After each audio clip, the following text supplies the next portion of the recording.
And we visualize that light having entered the central channel of all sentient beings, particularly those affected by COVID. And as it passes through their central channels, including ourselves, purifies all our negativities, obscurations, and delusions, the causes for sickness, diseases, and spirit harms to manifest.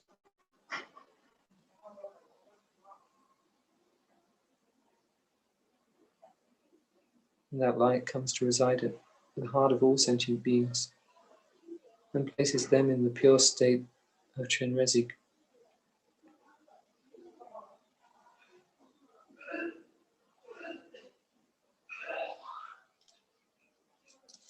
And reciting the praise to Chenrezig. O Arya, great compassionate eyed one, who is the treasure of compassion, I request you, please listen to me, please guide myself, mothers and fathers in all 6 realms to be free quickly from the great oceans of samsaric sufferings, and lead all sentient beings. Please lead with your hand of compassion me in my greatest of fields of bliss. Please, Amitabha and Chenrezig, in all my lives, be virtuous friends, show well the intercepted pure path, and quickly place us in Buddha's state.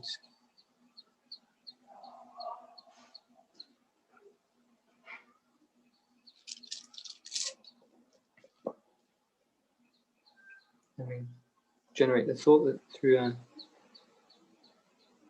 visualization and motivation and practice, that those inspirations be actualized.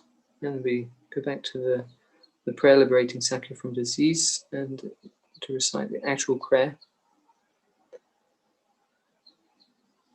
May all the diseases that sadden the minds of sentient beings that result from karma and temporary conditions, such as the harms of graha spirits, illnesses, and the bhutas, not occur in the realms of the world. May whatever sufferings there are from life-threatening diseases that, like a butcher-leaving animal to be slaughtered, separate the body from the mind in an instant and occur in the realms of the world. May all embodied beings be unharmed by acute, chronic, and other epidemic diseases, the mere sounds of whose names terrify beings as though they have been placed inside the mouth of Yama, the Lord of Death. May all embodied beings be unharmed by the 80,000 classes of interferers, the 360 evil spirits that harm suddenly, 424 diseases, and so forth.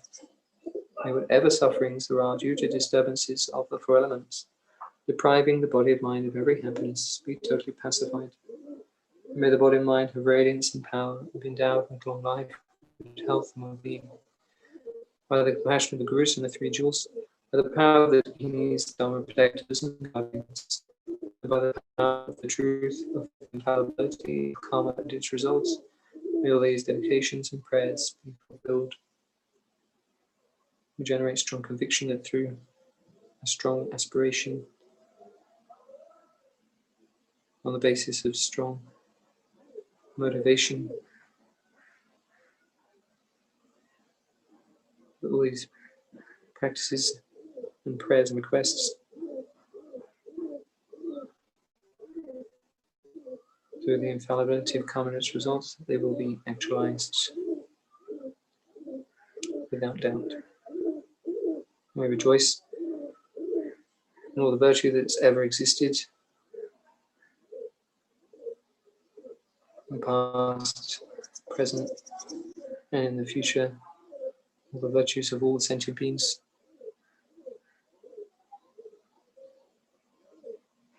all the bodhisattvas and gurus, and those of all the numberless Buddhas of the 3 times and 10 directions. How wonderful and how precious they are. And we dedicate all of those by reciting the usual dedication verses that have been prescribed by Kyabje Lama Zopa Rinpoche for this COVID crisis. First, to actualize bodhicitta in the minds of all sentient beings immediately. When precious supreme bodhicitta, not yet born, arise, and that have risen, not decline, but increase more and more. In prayer for the sick, in particular, however many sick sentient beings there are, may they quickly be freed from all sicknesses, May all the sicknesses, without exception, of transmigrated beings never occur again. I recite 2 more times. However many sick sentient beings there are, may they quickly be freed from all sicknesses. May all the sicknesses, without exception, of transmigrated beings never occur again. However many sick sentient beings there are, may they quickly be freed from all sicknesses. May all the sicknesses, without exception, of transmigrated beings never occur again. We dedicate that all sentient beings in all our future lives, particularly those who have died from COVID, we may always meet as Mahayana virtuous friend and meet with the teachings of Lama Tsongkhapa. By the force of the virtuous one, Tsongkhapa, acting as a direct Mahayana virtuous friend in all our lives, may we never turn away for even a second from the pure path highly admired by the victorious ones. We dedicate that we may always be used by sentient beings exactly as they need, like the earth, water, fire, wind, medicines, and firewood in the wilderness. May I always be enjoyed by all sentient beings as they like without resistance. We dedicate that we may always cherish sentient beings more than ourselves. May I cherish all sentient beings like my own life. May all sentient beings cherish me like their own life. And may all the negative karmas ripen upon me. And may all my virtue ripen upon them. And we dedicate that we may always remain in samsara, as long as any sentient being has not been liberated. As long as any sentient being has not been liberated from samsara, may I abide in samsara to help them, even though I could achieve highest enlightenment. We dedicate an emptiness due to all the past, present, future merits collected by me, the numberless Buddhas, Bodhisattvas, and the numberless sentient beings who exist in my name. May I, who exist in your name, quickly achieve that state of enlightenment which exists in your name, and lead all the sentient beings who exist in your name to that state of Buddhahood which exists in your name. By oneself alone, which exists in your name.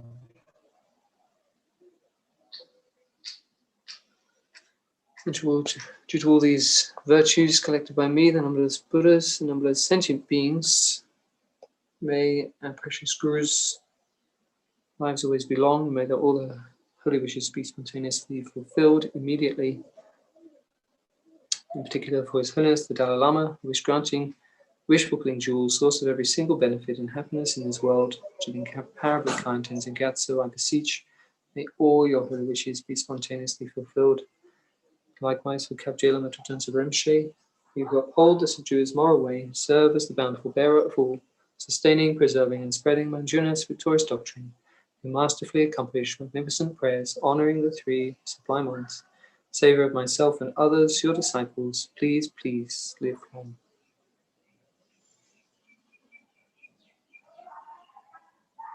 Thank you very much for joining. Please stay safe and stay well.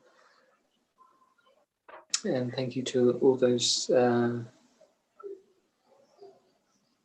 Sangha who've been leading the sessions of the prayerathon, all those who've been coordinating and supporting technically. Thank you very much.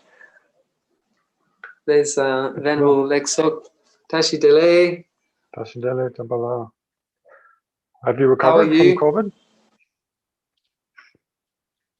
I have, yes. Yeah. I've been almost a week symptom-free since last Saturday. I've been feeling much better. Okay. Did you get very sick? Thank you very much. Yeah. Everything. Not very. I was just very kind of forlorn. But that was because I was working for a while unaware of my sickness. And until I eventually kind of crashed But I was very fortunate to be, I didn't get any of the harsh symptoms of the virus. I just got most of them very kind of subtly. So I feel very, very grateful. Grateful for that. And for the safety of all of our monks here. Most of them are all asymptomatic, and some of them had few symptoms like me. So, but there are 2 monks apparently that are in hospital with breathing complications. So I'm not sure exactly which members of the community they are, but I hope that they recover very quickly. At least they're in hospital. Yeah, of course. Yeah. I'm sure they're getting the care that they need. And there's one other Mongolian monk. He's been in hospital, but he's got COVID, but I think his complications aren't necessarily related with COVID. Yeah, it was kind of a wake-up call for us, seeing how many people got infected so quickly at Kopan. Yeah. Even though we're in a very protected bubble here too at Sarah, but there's just kind of the fear that if someone in the bubble gets infected and you're not taking much precautions, then it'll quickly spread. Yeah, I think it was a wake-up call for all of us. So I think things will definitely be much more careful from now on. We learn the hard way. Yeah. But I think we all get complacent after a while. It's quite difficult to avoid that kind of sinking in. Yeah, it's have true. to be very vigilant. Yeah, everyone's it's been a year now. No, people get kind of tired. Yeah, well, yeah, no cases at Kopan, so this is the then it really took us by surprise. So yeah, well, you have a lot of people with good immunity, I suppose. Afterwards. So well, nice to see you, and good to see you too. Yeah, keep care. well. I hope everyone stays safe at Sarah. Yeah, we're doing our best. We're all in lockdown now. Okay, all the best. Thank you, Venerable. Okay. Yeah, thank you. Okay, bye-bye. Take care. Okay, so goodbye to Venerable Tempa, and hello to Chenrezig staff. Thank you for supporting the prayerathon every week, and hello to anyone who's watching now or will watch later. So I'll be with you all for the next hour. So we'll kind of more or less do a continuous session for 1 hour. Kind of going slowly, step by step. On first, generate some concentration, meditate for a few minutes just to focus our attention, and then visualize the field of all sentient beings seated around us. All sentient beings who are the source of all of our happiness and well-being, from life to life, in relation to whom we create all the merit and virtuous karma that becomes causes for our own happy or pleasant experiences up to enlightenment. And then we'll visualize the field of refuge, the Buddha, Dharma, and Sangha in space in front of us, and generate the mind of refuge and the attitude of bodhicitta. And then we'll meditate on Chenrezig, as the focal, the focal point of this. Between sentient beings and the Buddha of compassion, Chenrezig, are the main focus of this practice of reciting mani mantras combined with prayer composed by Thangtong Gyalpo to eliminate sickness. So we'll meditate a little bit on Chenrezig, and then recite the mani mantra for some time, and then recite the prayer by Thangtong Gyalpo just before the half-hour mark, and then we'll continue with reciting mani mantras, and then reciting the Thangtong Gyalpo Prayer, and then reciting some extensive dedications at the end of the second half-hour mark. Okay, so first get comfortable where you are.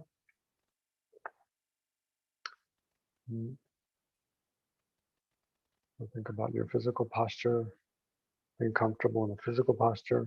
So sitting in a way that you can sit still and still be alert, not drifting off, not falling from side to side or front to back. And then see that you're relaxed. You can scan through your body, beginning at the crown of your head and scanning down to the soles of your feet and relaxing every part of your body without giving way to lethargy. Right?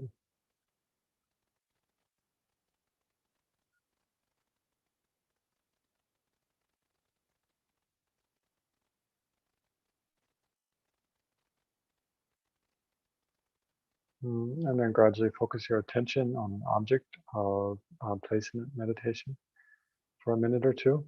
So it can focus on your breath or on your own mind, the conventional nature of your mind, or on a visualized object as you like. So pick an object of meditation and try to focus your attention for a minute.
And then we'll generate a bodhicitta motivation, or at least a motivation of compassion, concern, altruism. But yeah, I was just watching, just before I joined this session, I was watching His Holiness online was giving a teaching to a group in Taiwan on perfection of wisdom, the heart of the perfection of wisdom sutra, the Heart Sutra. So yeah, and as it says in many Mahayana sutras, the special feature of the practice of a bodhisattva is that they try to see everything, no matter what they're doing, they try to see everything in the nature of dependent arising and emptiness, which of course is what the Heart Sutra is all about. The main lines in the Heart Sutra say, form is emptiness, emptiness is form, form is not other than emptiness, emptiness is not other than form, which especially are speaking about the,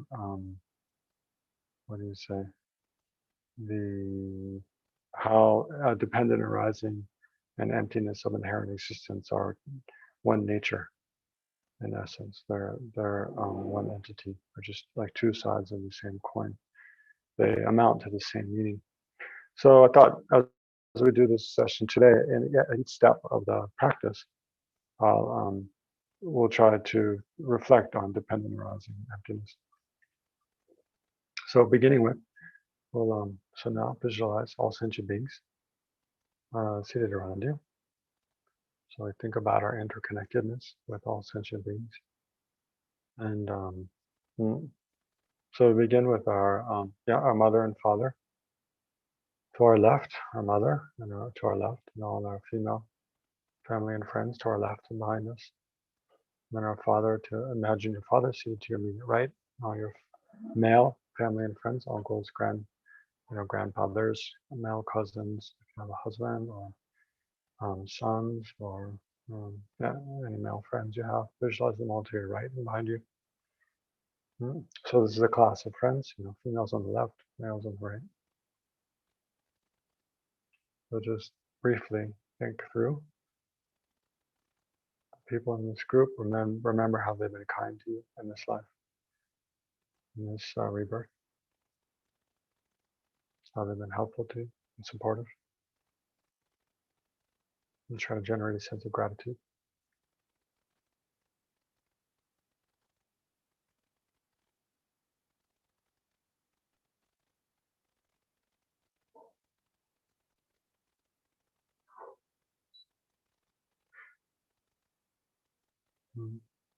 And then also think about how they're empty of inherent existence. So maybe before we jump to that, think how they themselves are each dependent arising. That's all your mother of this life, your father of this life. All your female and male friends and family. How each of them, they're not a fixed. So we can think about dependent arising in different ways. But one way, simple way, is just to think about how they're changing and how in each moment they continually transform and change in dependence upon causes and conditions.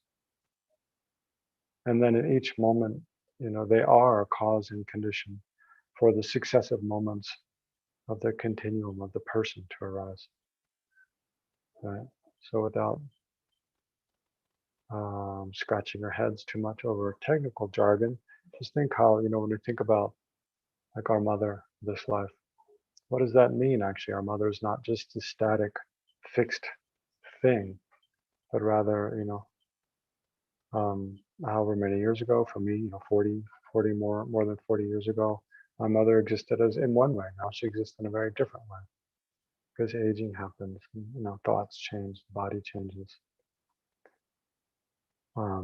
relationships change. So think about all these sentient beings. Imagine around us, well, just beginning with our friends and family, how they're not fixed and static phenomena, but each of them, they're changing moment by moment. And we label, this person, mother, father, aunt, uncle, grandparent. We place that label upon a whole set. Each person is made up of a whole group of phenomena, all the aspects of their body, the parts of their body, which are all continually changing, all the parts of their mind, which are continually changing. So in that way, think about how each of these friends and family visualized around us, whom have been very kind to us and supported us, whom we care about, for whom we're doing this practice, how they're each a dependently arising phenomena.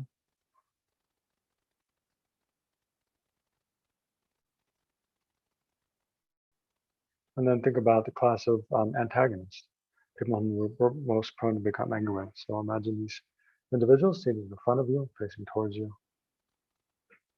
And remember to practice, have to put special effort into generating, loving kindness and concern for them.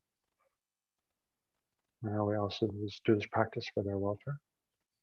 And how they're also, being in this antagonistic relationship with them is a dependent arising, depending on our karma, our own negative karma created in the past, depending upon their karma. And also we can think about how these people who we see as maybe unpleasant or in a negative light, that they don't inherently exist in that way. It's a perception largely projected from the side of our own mind.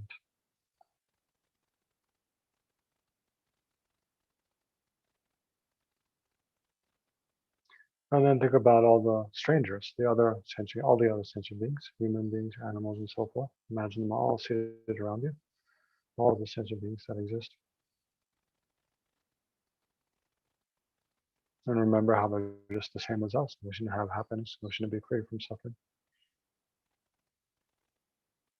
And we can also remember how happiness and suffering that they experience or possibly will experience in the future, they're not independently existing, inherently existing phenomena, but rather they're things that arise in dependence upon causes and conditions. So they're also dependent arising. So the whole point of this practice is to create interdependently arising causes to bring about the well-being of ourselves and others now and in the future.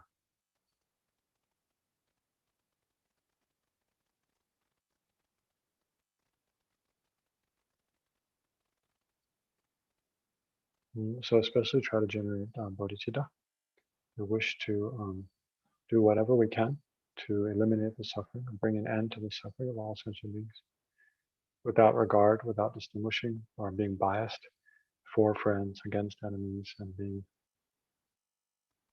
dismissive of strangers, but rather having an equal sense of concern, seeing that they're all sentient beings like me, wishing to have happiness, wishing to be free from suffering, and having the potential for these.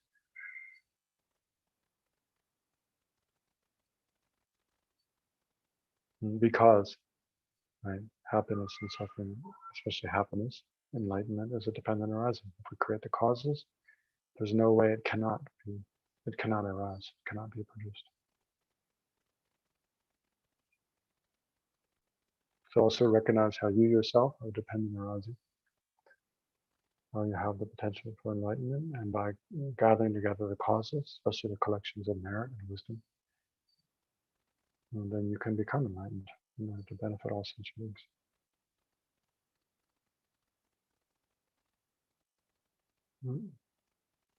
So now time is running quickly. I'm noticing on my watch finally. So you need to get to some practice, some actual practice first. So quickly. So visualize first. We can just go straight to visualizing Chenrezig as the field of refuge and the field of merit both.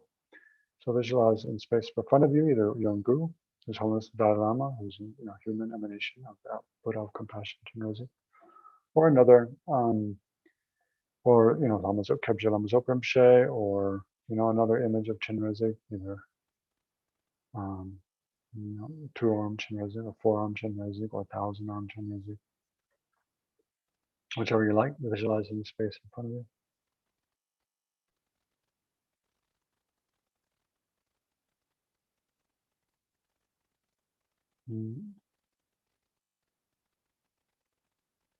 So whichever you visualize, remember that the Buddha and the Guru, the Buddha, Chenrezig, in this case, the Buddha we're focusing on.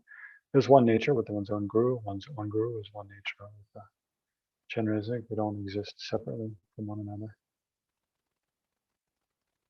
but they're the same essence, just appearing in different aspects. And how they also are dependent arising, right? Having arisen, dependence upon causes and conditions, especially compassion and wisdom realizing entities. Having meditated on these two attitudes for countless eons from life to life, having practiced the entire path, and dependence upon their own teachers, and independence upon sentient beings.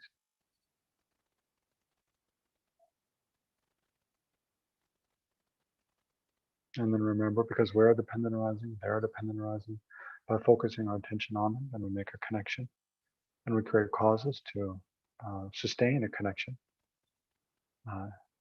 in the future, from life to life.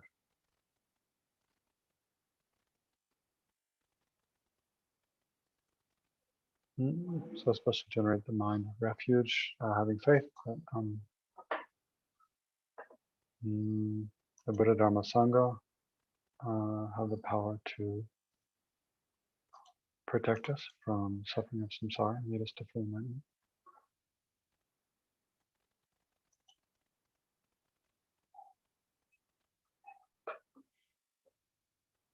And then we can read the refuge prayer from this prayer of Thangtong Gyalpo. All sentient beings, my mothers, who are infinite like space, go for refuge to the precious Guru Buddha. We go for refuge to the Buddha, the Dharma, and the Sangha. We go for refuge to the assembly of Gurus, Nirams, and Dakis. We go for refuge to the empty clarity of our own minds, the Dharmakaya. All sentient beings, my mothers, who are infinite like space, go for refuge to the precious Guru Buddha. We go for refuge to the Buddha, the Dharma, and the Sangha. We go for refuge to the assembly of gurus, yidams, and takis. We go for refuge to the empty clarity of our own minds, the Dharmakaya. That last line, it's a little bit problematic because the empty clarity of our own minds that we possess right now in our continuum is not the Dharmakaya.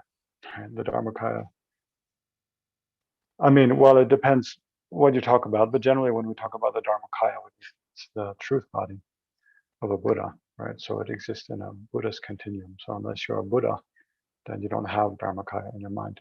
But what we do have, and what we do can go for refuge too, is the potential of our mind to become the omniscient mind of a Buddha, right? So we have the potential now in our continuum to achieve the omniscient mind of a Buddha and the emptiness. And when we achieve that omniscient mind, it's empty of inherent existence. So those are the emptiness of inherent existence of a Buddha's mind is the nature truth body, and the omniscient, the conventionally existent omniscient mind of a Buddha is the wisdom truth body. So those together are the two truth bodies, the actual Dharmakaya. So, and it is the natural clarity of our own minds. It's because we have that clarity, its nature is that which is clear and known, that thereby we have the potential to achieve full enlightenment. So that is something we can go for refuge to the resultant Buddhahood or Dharmakaya that we'll achieve in the future, and we can also go for refuge now to the potential of our own minds to achieve full enlightenment. So that's how we'd interpret that. It's not the case that we actually have Dharmakaya in our continuum now. Okay, I'm going to read that one more time. All sentient beings and others who are infinite like space go for refuge to the precious Guru Buddha. We go for refuge to the Buddha, the Dharma, and the Sangha. We go for refuge to the assemblies of gurus, yidams, and dakins. We go for refuge to the empty clarity of our own minds, the Dharmakaya. Let's generate the mind of refuge.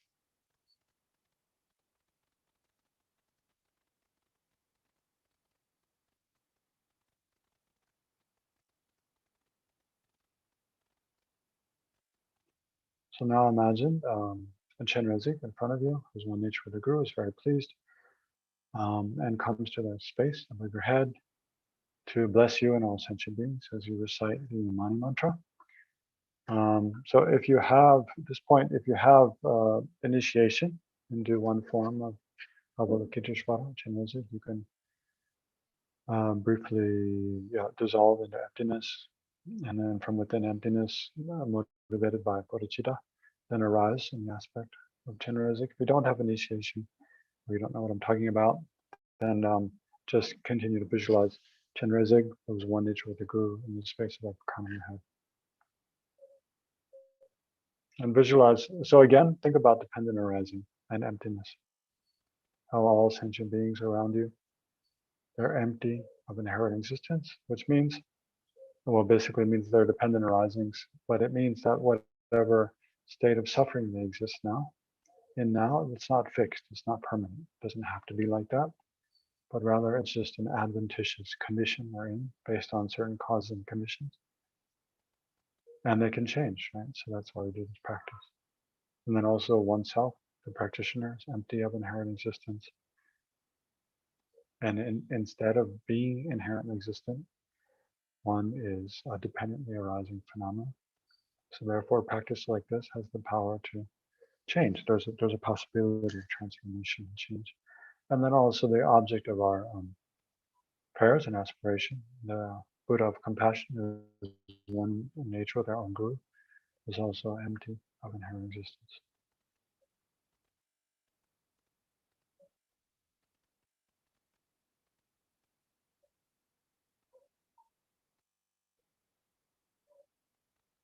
So especially since we're doing this practice for all sentient beings, so especially in the midst of this COVID-19 pandemic, especially think about all the all the human beings mostly who are suffering, as well as other creatures.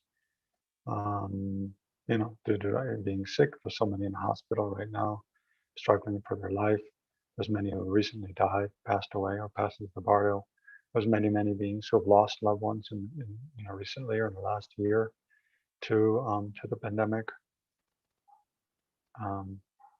And then there's many who are suffering in other ways, either having lost their job, lost their home, struggling to have enough food to feed their families, depressed and lonely, suffering from loneliness or depression or other mental problems due to the stress and anxiety brought on by the pandemic. So remember all of the sentient beings. I think to do this practice for them.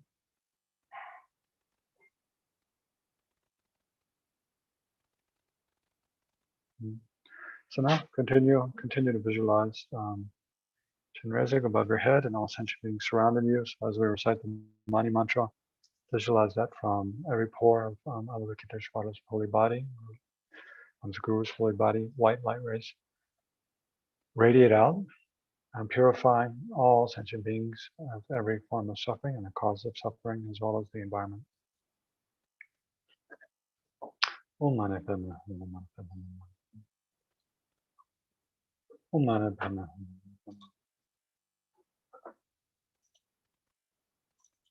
Om Mani Padme Hum.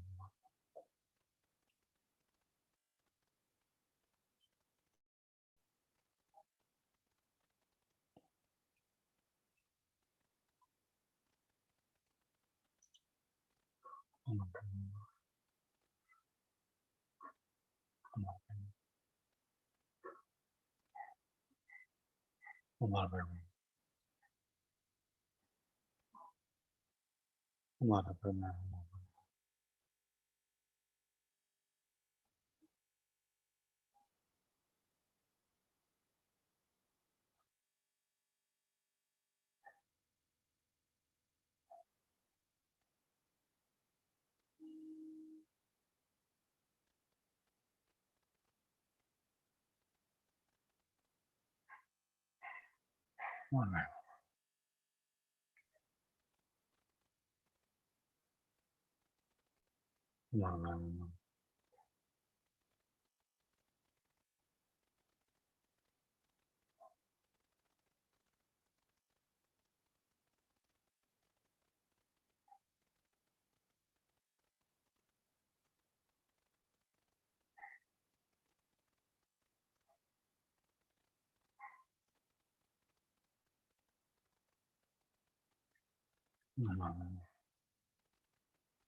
Om Mani Padme Hum. Since we're just past the halfway mark, we'll read the dedication prayer, the rest of the prayer of Thangtong Gyalpo once. So if anyone has to leave at this point, then they can dedicate. And we'll continue with reciting the Mani mantra. May all the diseases that sadden the minds of sentient beings that result from karma and temporary conditions, such as the harms of Graha spirits, illnesses, and the Buddhas, never occur in the realms of the world. May whatever sufferings there are from life-threatening diseases that, like a butcher leading an animal to be slaughtered, separate the body from the mind in a mere instant, not occur in the realms of the world. May all embodied beings be unharmed by acute, chronic, and other epidemic diseases, the mere sounds of whose names terrify beings, as though they had been placed inside the mouth of Yama, the Lord of Death.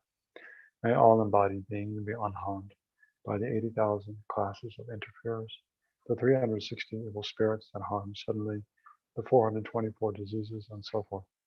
May whatever sufferings there are due to disturbances of the four elements, depriving the body and mind of every happiness, be totally pacified.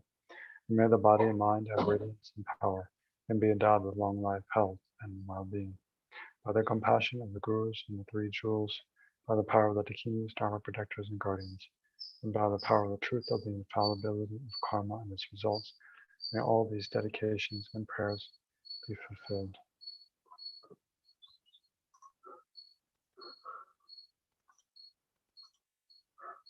Hi, Christine Beveridge. Were you planning to lead a session now, or you're just joining? I can't hear you. Can you unmute yourself? No, I'm just joining the session. Okay, I'm great. not leading. Yeah. Okay, I wasn't sure. There might have been some confusion. Okay, I'll continue.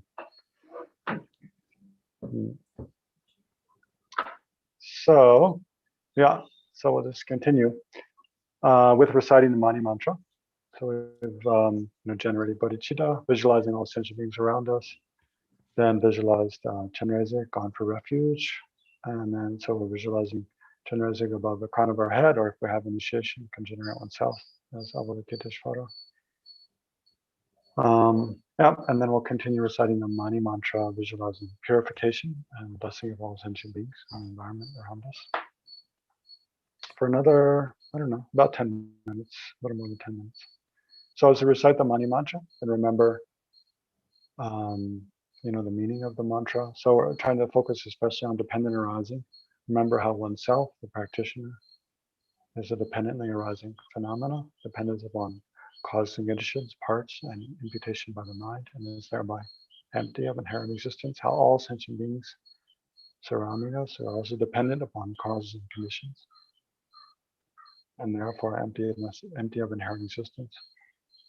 And also how Chenrezig and the practice of reciting the Mani Mantra, the mantra itself, are all dependently arising phenomena. And thereby we're all one nature in being empty of inherent existence, which provides the possibility for transformation and change.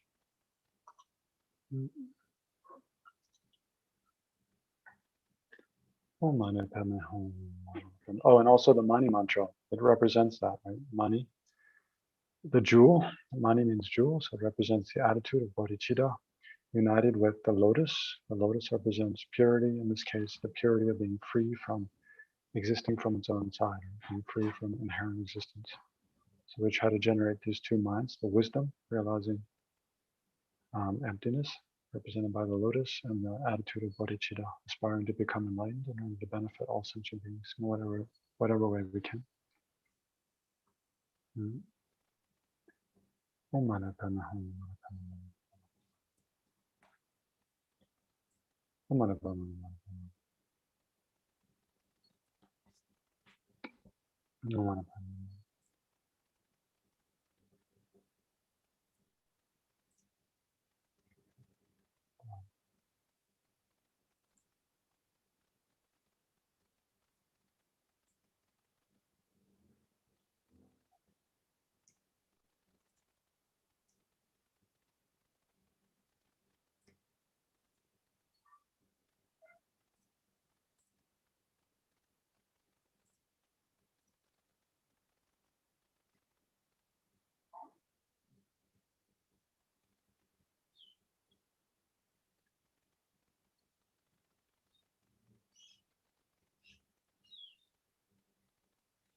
So visualize strongly that you and all sentient beings have been purified by every form of suffering and negative karma and afflictive emotions, and your seeds, the causes of suffering, especially of the COVID pandemic, all the illness, the causes of all the infections that go together with it, and all the karma causes have been completely purified.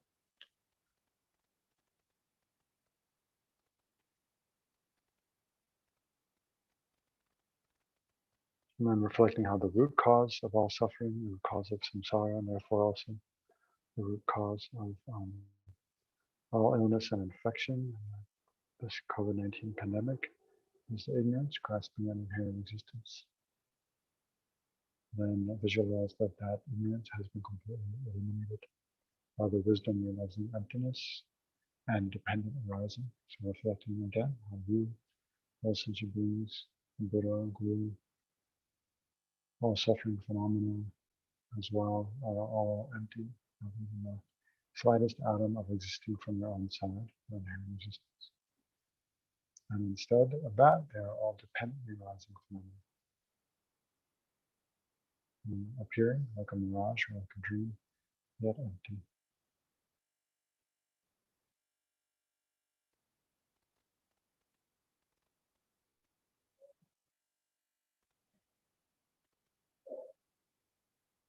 So then within emptiness of dependent arising, emptiness of inherent existence, we dedicate with the Thangtong Gyalpo Prayer. We'll read a few times and then read some other dedication verses. May all the diseases that sadden the minds of sentient beings that result from karma and temporary conditions, such as the harms of graha spirits, illnesses, and the Buddhas, never occur in the realms of the world. May whatever sufferings there are from life-threatening diseases that, like a butcher leading an animal to be slaughtered, separate the body from the mind in a mere instant, not occur in the realms of the world. May all embodied beings be unharmed by acute, chronic, and other epidemic diseases, the mere sounds of whose names terrify beings, as though they had been placed inside the mouth of Yama, the Lord of Death. May all embodied beings be unharmed by the 80,000 classes of interferers, the 360 evil spirits that harm suddenly, the 424 diseases, and so forth. May whatever sufferings there are due to disturbances of the four elements, depriving the body and mind of every happiness, be totally pacified. And may the body and mind have radiance and power, and be endowed with long life, good health, and well-being. By the compassion of the Gurus and the three jewels, by the power of the Dakinis, Dharma protectors, and guardians, and by the power of the truth of the infallibility of karma and its results, may all these dedications and prayers be fulfilled. May all the diseases that sadden the minds of sentient beings that result from karma and temporary conditions, such as the harms of graha spirits, illnesses, and Buddhas, not occur in the realms of the world. May whatever sufferings there are from life-threatening diseases that, like a butcher leading an animal to be slaughtered, separate the body from the mind in a mere instant, not occur in the realms of the world. May all embodied beings be unharmed by acute, chronic, and other epidemic diseases, the mere sounds of whose names terrify beings, as though they had been placed inside the mouth of Yama, the Lord of Death. May all embodied beings be unharmed by the 80,000 classes of interferers, the 360 evil spirits that harm suddenly, the 424 diseases, and so forth. May whatever sufferings there are due to disturbances of the four elements, depriving the body and mind of every happiness, be totally pacified. And may the body and mind have radiance and power, and be endowed with long life, good health, and well-being. By the compassion of the Gurus and the three jewels, by the power of the Dakinis, Dharma protectors, and guardians, and by the power of the truth of the infallibility of karma and its results, may all these dedications and prayers be fulfilled. And one more time. May all the diseases that sadden the minds of sentient beings that result from karma and temporary conditions, such as the harms of graha spirits, illnesses, and the Buddhas, not occur in the realms of the world. May whatever sufferings there are from life-threatening diseases like a butcher leading an animal to be slaughtered, separate the body from the mind in an instant, not occur in the realms of the world. May all embodied beings be unharmed by acute, chronic, and other epidemic diseases, the mere sounds of whose names terrify beings, as though they had been placed inside the mouth of Yama, the Lord of Death. May all embodied beings be unharmed by the 80,000 classes of interferers, the 360 evil spirits that harm suddenly, the 424 diseases, and so forth. May whatever sufferings there are due to disturbances of the four elements, depriving the body and mind of every happiness, be totally pacified. And may the body and mind have every radiance and power, and be endowed with long life, good health, and well-being.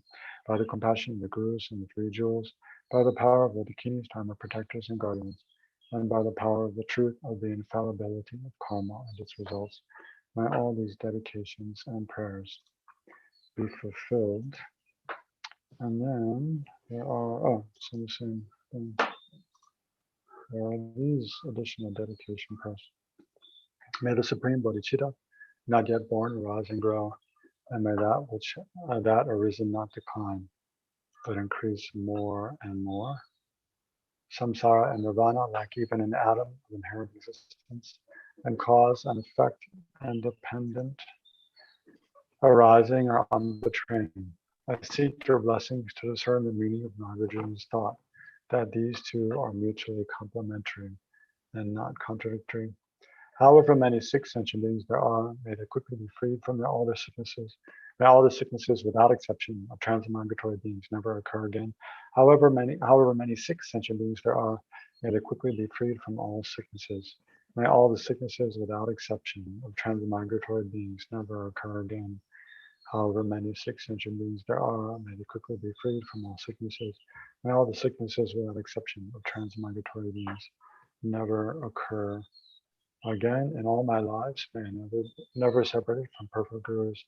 May I enjoy the magnificent Dharma, and by completing the qualities of the grounds and paths, may I quickly attain a state of Vajradhara. By the force of the victorious one, Tsongkhapa, acting as my direct mind and virtuous friend in all my lives, may I never turn away, even for a second, from the pure path highly admired by the victorious ones. May I and all sentient beings meet the teachings of the victorious one, Vasamdropa, who live in an eminent life, endowed with pure morality, a brave heart in doing the Bodhisattva's extensive deeds, and the yoga of the two stages and supreme transcendental wisdom of non-dual bliss and emptiness. Like the earth, water, fire, and wind, medicines, and wood in the forest, may I always be enjoyed by all sentient beings as they like, without resistance. May I hold sentient beings as dear as my life. May all sentient beings hold me most dear. May all their negative karma ripen upon me, and may all my virtue ripen upon them. As long as any sentient being has not been liberated from samsara, may I abide in samsara to help them, even though I achieve highest enlightenment.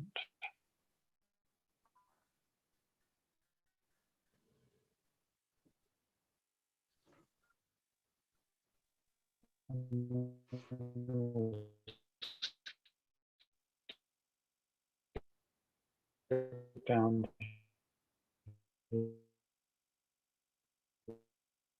long life prayers for wholeness of the single benefit in this world, the Dharma that will never separate from souls and all of our gurus and all of our future lifetimes, and that all of our actions will be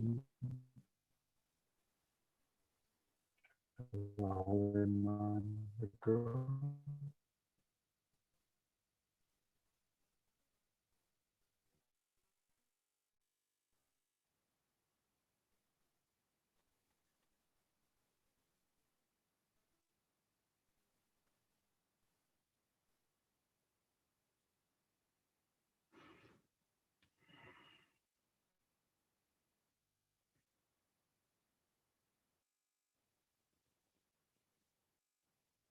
Hello?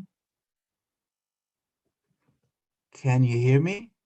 It seems like the Venerable Alexok disappeared. I can hear you, yes. Ah, okay, thank you. Is it your turn now? No, it's not. Ah, okay, so it's me. Hello, Venerable Alexok, can you hear me? Yeah, I can now. Sorry, I got cut off, but please carry on. Can you hear me? Yes, I can hear you. How are you doing? Yeah, good. How are you? Okay, are you in IMI? Yeah, Is it I'm your at Sarah. turn? Okay. No, I just finished. Yeah, are you well? Okay, so it's me. Hello, Venerable Exo. Can you hear me? What Oh yeah, I hear you again now. Sounds like it's working. Anyway, I better go. You carry on, Thangtong. Please carry on. Can you hear me? Yes, I can hear you. Okay. So I would like to thank the IMI media team at Chenrezig Institute very much. As usual, you're doing a wonderful job. And I would like to thank Venerable Damcho, who is doing the administration of these weekly online communal Zoom meetings and practices. Thank you very much. And hello, Christine Beveridge. I do not know you. And so let us start just by reflecting for a minute why we're doing it, what is our motivation, who we're including in our thoughts.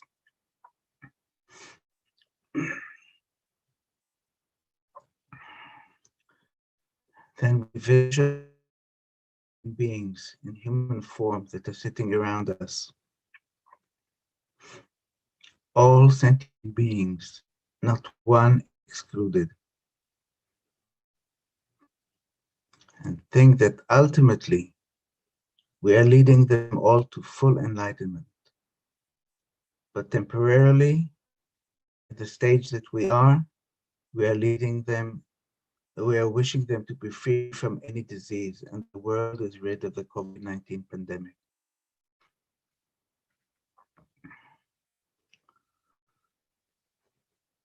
So we do take the refuge. All sentient beings, my mothers, who are infinite like space, go for refuge to the precious Guru Buddha. We go refuge to the Buddha, the Dharma, and the Sangha. We go for refuge to the assembly of Gurus, Yidams, and Dakinis. We go for refuge to the empty clarity of our minds, the Dharmakaya. All sentient beings, my mothers, who are infinite like space, go for refuge to the precious Guru Buddha. We go for refuge to the Buddha, the Dharma, and the Sangha.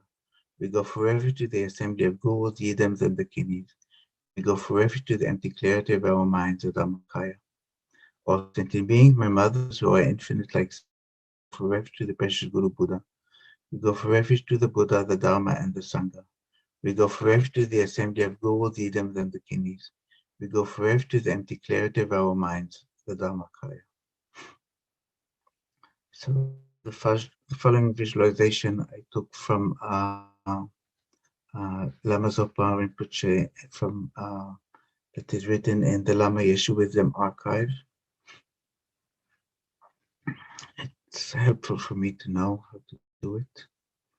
So visualize Chenrezig on the crown of every hell being, hungry ghost, animal, human being, sura, asura, intermediate state being, and also yourself. On top of each and every one of us, there is 1,000-armed Chenrezig, dressed and adorned like an Indian prince, the Bodhisattva aspect. Crown, bracelets, anklets, necklaces, rings, earrings.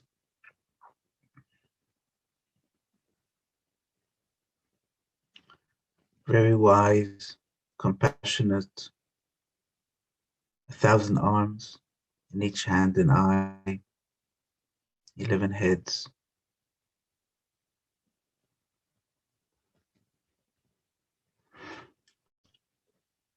The nectar beams are emitting from 1,000-armed Chenrezig to all directions. And then these nectar beams are entering into one's body and mind. Of course, each one of these sentient beings has a Chenrezig on top of his head or her head, purifying sicknesses.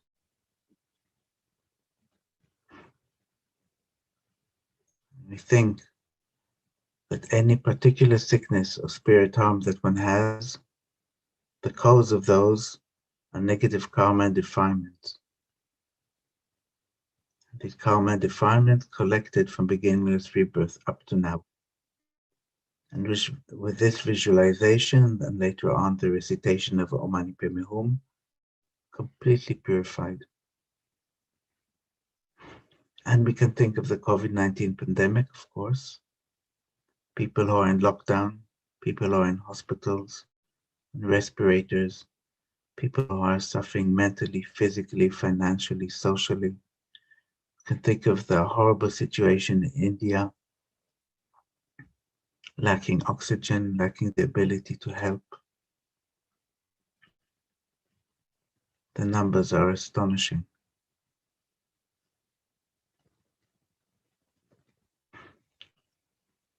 So the same visualization of nectar beams that are emitting and gathering from 1,000-armed Chenrezig that is above the crown of all suffering mother sentient beings, completely purifying from any sickness and spirit harm, constantly purifying with his visualization of the recitation of Om Mani Padme Hum. We have to request Chenrezig to guide yourself and everybody, to open our hearts for that.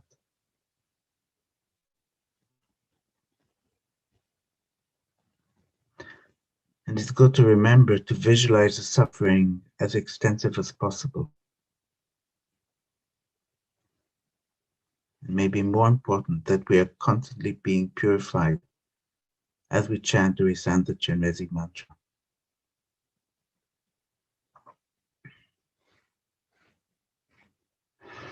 And from the soul practice, I took the following.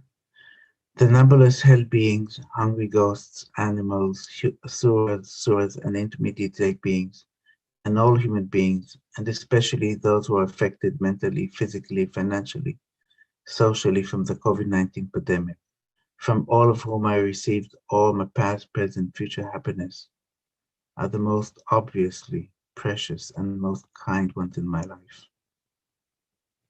I must free them all from their suffering and causes, and bring them to compassion Buddha's enlightenment. To do this, I must achieve compassion Buddha's enlightenment.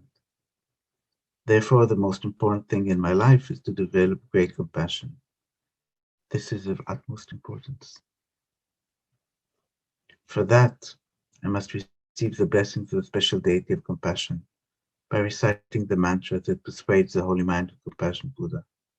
For this reason, I'm going to recite the compassion Buddha's mantra. I would like to recite 3 times the request prayer from the newness sadhana. O our compassionate eyed one, who is a treasure of compassion, I request you please listen to me. Please guide me, as well as all mothers and fathers in all 6 realms, to be freed quickly from the great ocean of samsara. I request that the vast and profound, peerless awakening mind may grow. With that tear of your great compassion, please cleanse all karmas and delusions. Please lead me and my greaters with your hand of compassion to fields of bliss. O our compassionate eyed one, who is the treasure of compassion, I request you please listen to me. Please guide me, as well as all mothers and fathers in all 6 realms, to be freed quickly from the great ocean of samsara. I request this vast and profound, peerless awakening mind may grow. With that tear of your great compassion, please cleanse all karmas and delusions. Please lead me and my greaters with your hand of compassion to fields of bliss.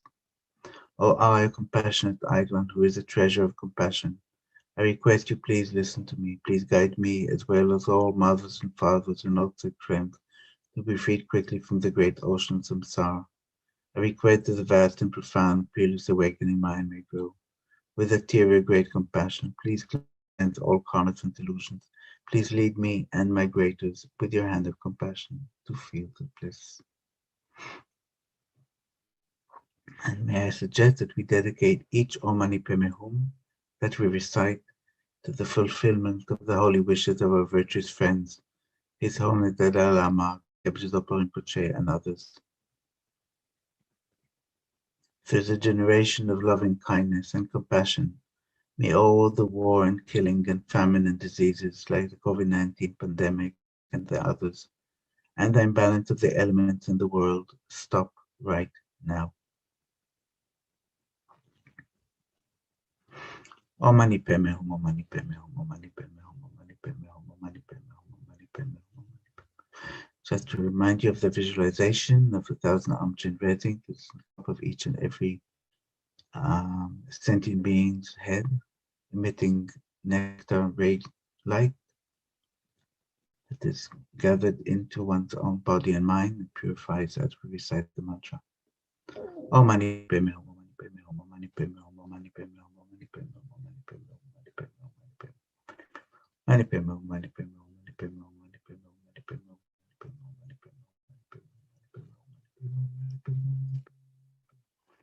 Mani Padme Hum, Mani Padme Hum, Mani Padme Hum, Mani Padme Hum. Mani Padme Hum, Mani Padme Hum, Mani Padme Hum, Mani Padme Hum, Mani Padme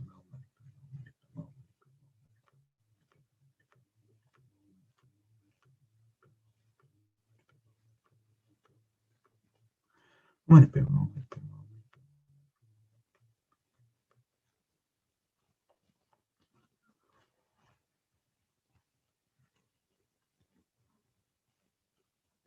Hum, Mani Padme Hum, Mani Padme Hum,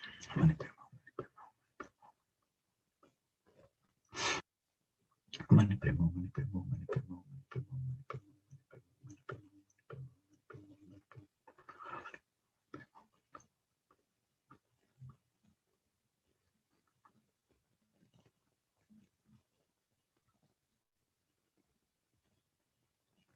Mani Mani Padme Hum, Mani Padme Hum, Mani Padme Hum, Mani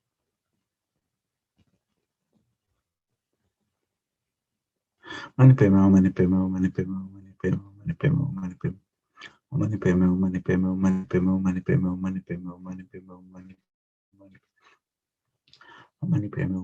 Hum, Mani Padme Hum, Mani Padme Hum, Mani Padme Hum, Mani Padme Hum, Mani Padme Hum, Mani Om Mani Padme Hum, Mani Padme Hum, Mani Padme Hum, Mani Padme Hum, Mani Padme Hum, Mani Padme Hum, Mani Padme Hum, Mani Padme Hum, Mani Padme Hum, Mani Padme Hum, Mani Padme Hum, Mani Padme Hum. Om Mani Padme Hum, Mani Padme Hum, Mani Padme Hum, Mani Padme Hum, Mani Padme Hum, Mani Padme Hum, Mani Padme Hum, Mani Padme Hum.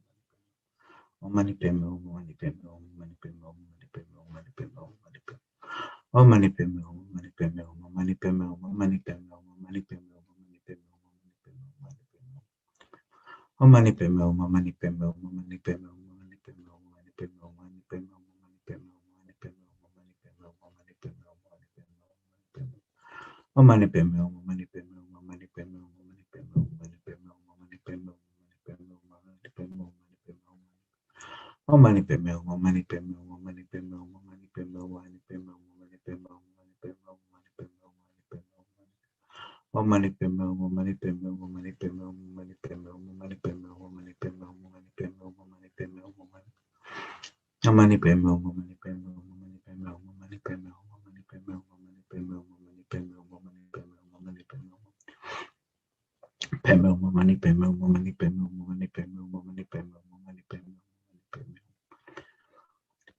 Mani Padme Hum, Mani Padme Hum, Mani Padme Hum, Mani Padme Hum, Mani Padme Hum, Mani Padme Hum, Mani Padme Hum, Mani Padme Hum, Mani Padme Hum, Mani Padme Hum, Mani Padme Hum, Mani Padme Hum, Mani Padme Hum, Mani Padme Hum, Mani Padme Hum.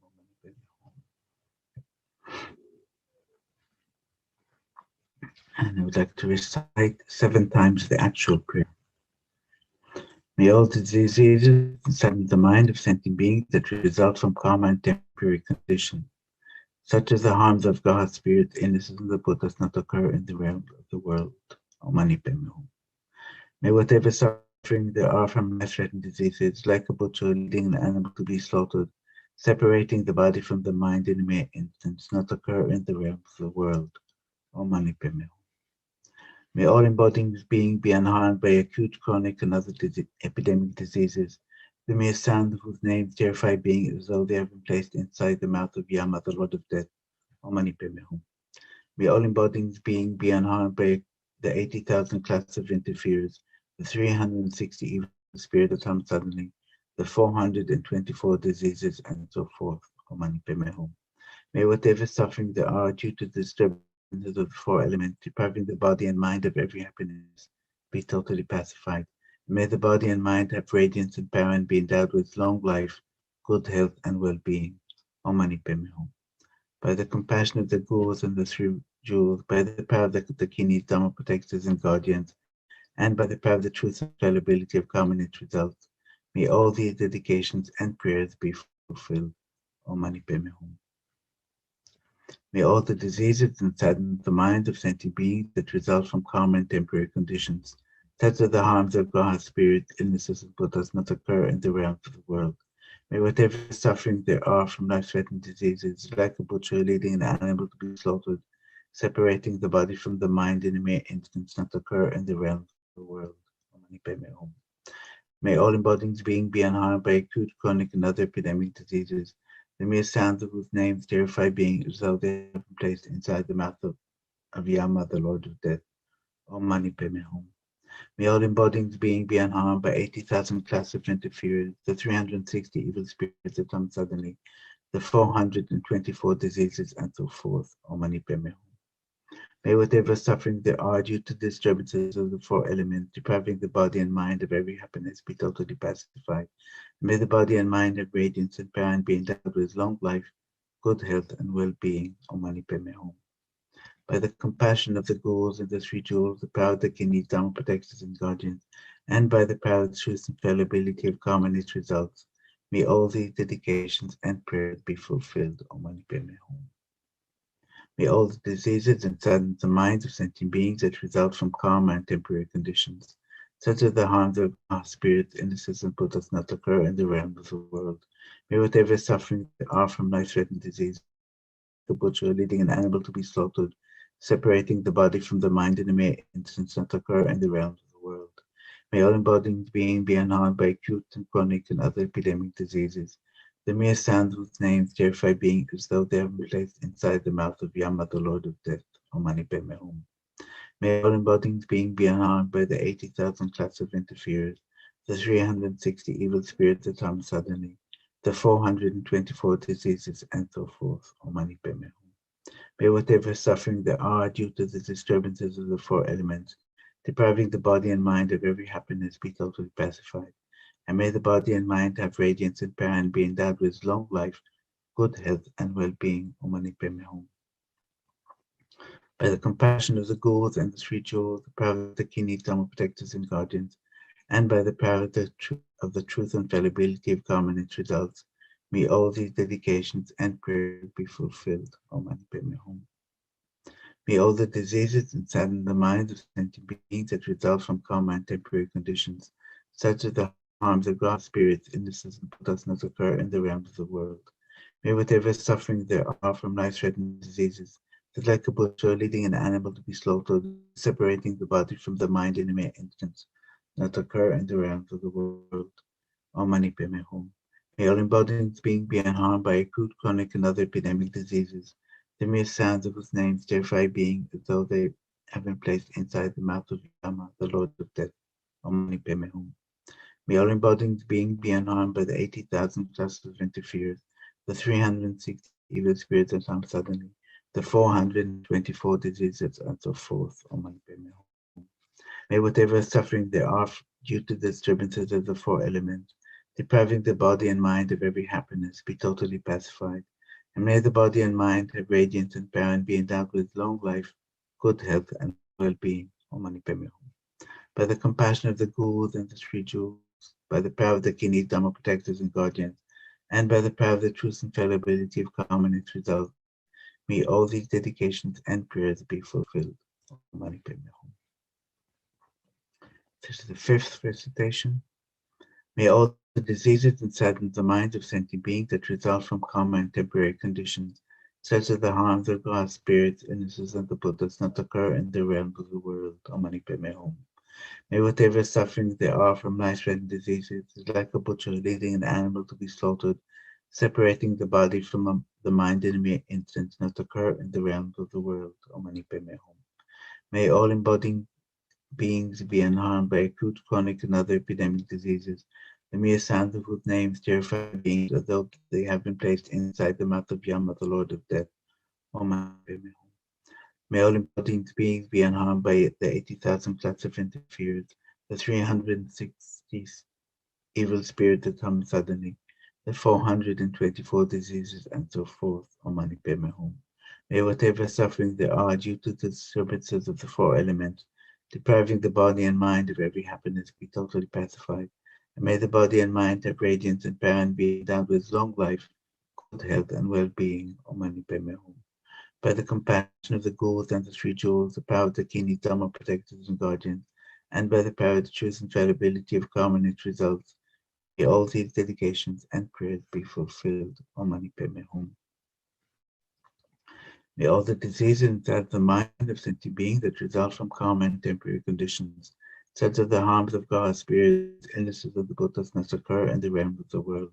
May Om Mani Padme Hum. May whatever suffering there are from nice-rank diseases, that like a butcher leading an animal to be slaughtered, separating the body from the mind in any instance, not occur in the realms of the world. Om Mani Padme Hum. May all embodied beings be unharmed by acute, chronic, and other epidemic diseases. The mere sound of whose names terrify beings as though they have been placed inside the mouth of Yama, the Lord of Death. Om Mani Padme Hum. May all embodied beings be unharmed by the 80,000 class of interferers, the 360 evil spirits that come suddenly, the 424 diseases, and so forth. Om Mani Padme Hum. May whatever suffering there are due to the disturbances of the four elements, depriving the body and mind of every happiness, be totally pacified.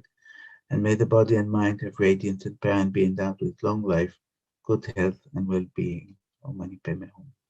By the compassion of the Gurus and the Three Jewels, the power of the Kini Dhamma protectors and guardians, and by the power of the truth and infallibility of karma and its results, may all these dedications and prayers be fulfilled. Om Mani Padme Hum.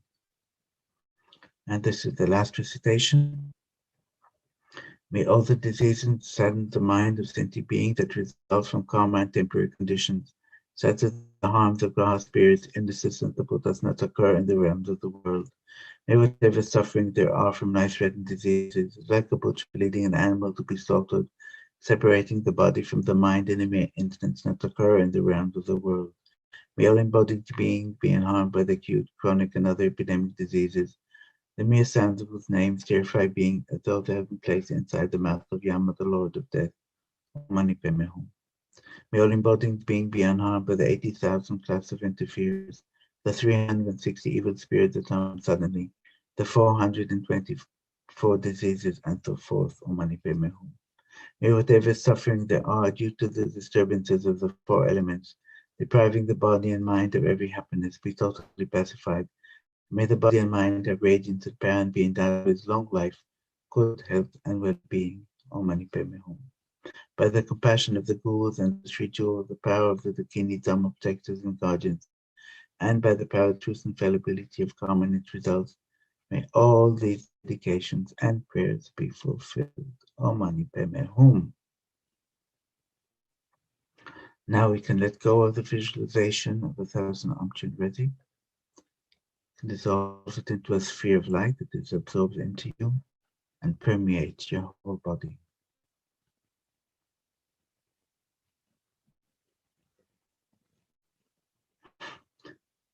And I'd like to add to this session some mantras of green Tawa. This is suggested by His Holiness the Dalai Lama as a practice we can do to stop the pandemic. Venerable I, a great treasure of compassion, grant your blessings to increase all favorable conditions and clear away every obstacle, that all migratory beings may swiftly enter the city of eternal joy. Venerable I, a great treasure of compassion, grant your blessings to increase all favorable conditions and clear away every obstacle, that all migratory beings may swiftly enter the city of joy. Venerable I, a great treasure of compassion, grant your blessings to increase all favorable conditions and clear away every obstacle, that all migratory beings may swiftly enter the city of eternal joy. Om Tare Tu Tare Tu De So, Om Tare Tu Tare Tu De So, Om Tare Tu Tare Tu De So, Om Tare Tu Tare Tu De So, Om Tare Tu Tare Tu De So, Om Tare Tu Tare Tu De So, Om Tare Tu Tare Tu De So, Om Tare Tu Tare Tu De So. Om Tare Tu Tare Tu De So, Om Tare Tu Tare Tu De So, Om Tare Tu Tare Tu De So, Om Tare Tu Tare Tu De So. Om Tare tu Tare tu Som Tare tu Tare tu Som Tare tu Tare tu Som Tare tu Tare tu Som Tare tu Tare tu Som Tare tu Tare tu Tare tu Tare tu Som Tare tu Tare tu Som Tare tu Som Tare tu Tare tu Som Tare tu Tare tu Som Tare tu Tare tu Som Tare tu Tare tu Om Tare tu Tare tu Som Tare tu Tare tu Som Tare tu Tare tu Som Tare tu Tare tu Som Tare tu Tare tu Som Tare tu Tare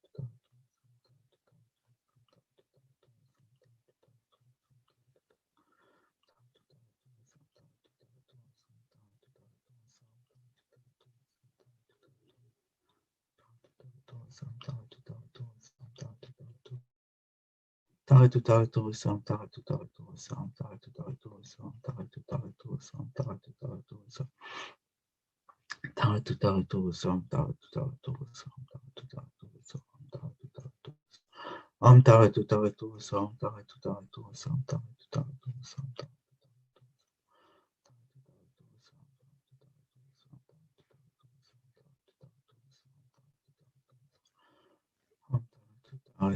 So, start the dedication prayers, and I would like to welcome Venerable Joan Neisel. I saw that she's coming on. So to actualize Bodhicitta, may the precious Supreme Bodhicitta, not yet born, arise. May that arising not decline, but increase more and more. Samsara and Nirvana, like even atom of inherent existence, and cause and effect and dependent arising, are unbetrayed. I seek your blessings to discern the meaning of Nagarjuna's thought that these two are mutually complementary and not contradictory. However many sick sentient beings there are, may they quickly be freed from all sicknesses. And may all sicknesses, without exception, of transformatory beings never occur again. No, my life never separated from perfect gurus. May I enjoy the magnificent Dharma. And by completing the qualities of ground and path, may I quickly attain the state of Vajradhara. By the force of the victorious one Tsongkhapa, acting as our direct Mahayana virtuous friend in all our lives, may we never turn away for even a second from the pure path highly admired by the victorious ones. May I and all sentient beings meet the teachings of the victorious one Losang Drapa, who lived an eminent life endowed with pure morality, a brave heart in doing the Bodhisattva's extensive deeds, and the yoga of the two stages, the supreme transcendental wisdom of non-dual bliss and emptiness. May I become like the wish-granting jewel, fulfilling all the wishes, and like a wish-granting tree, fulfilling all the hopes of transformatory beings. By merely seeing, hearing, thinking about, or remembering me, as well as by touching me or talking to me, may all sentient beings instantly be pacified, and may there be happiness forever. Due to the past, present, and future merits collected by me, the numberless Buddhas, the numberless sentient beings, which are completely empty of existing from their own side, may I, who am completely empty existing from my own side, achieve the state of full enlightenment, which is completely empty of existing from its own side, and lead all sentient beings who are completely empty of existing from their own side to that state, which is completely empty of existing from its own side, by myself alone, who am completely empty of existing from my own side. I fully dedicate all these virtues to be able to train just like the hero Manchushri who knows reality, and just like Samantha Bhadra as well. I fully dedicate all my root to virtue with the dedication praise of the best, by the all gone beyond victorious ones of the three times, in order to have good conduct. And for the IMI, may I and all others, particularly the IMI Sangha, be able to live a life of pure moral conduct, like Lama Tsongkhapa himself, train the mind in bodhicitta, and live in pure view and conduct. In this way, may we be able to complete our lives without corrupting the pure wisdom of the second Buddha's teaching. And for the long lives of our lamas, the wish-granting, wish-fulfilling jewel, source of every single benefit and happiness in this world, the incomparably kind Supreme Thangtong Gyalpo, may you have a long life and all your holy wishes be spontaneously fulfilled. Savior of the Snowland teachings and transmigratory beings, who extensively clarified the path that unifies emptiness and compassion. To the lotus at hand, Lord Thangtong Gyalpo, I beseech, may all your holy wishes be fulfilled. And for the very long and well life of Lama Zopa Rinpoche. You who uphold the subduer's moral way, who serve as a bountiful bearer of all, sustaining, preserving, and spreading Manjunath's victorious doctrine, who masterfully accomplish magnificent prayers honoring the three sublime ones. Savior of myself and others, your disciples, please, please live long. Hello, Venerable Joan Nysel. Hello, Venerable Tekchuk. How are you doing these days? Okay. The stories of Kopan are not pleasant. Not too bad yet, but lots of cases.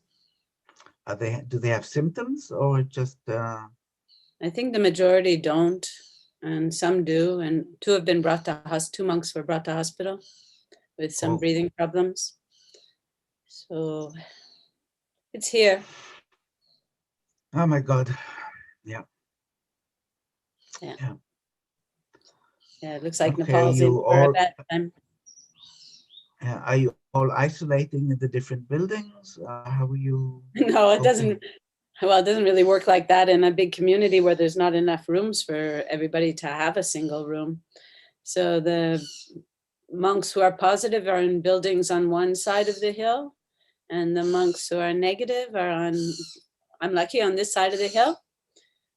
So some of the older monks have single rooms, but many monks are in dormitories, and even in the Chenrezig is full of the little monks who tested negative. So there's lots of socializing going on between, the positive monks and then the negative monks, but the two groups aren't mixing.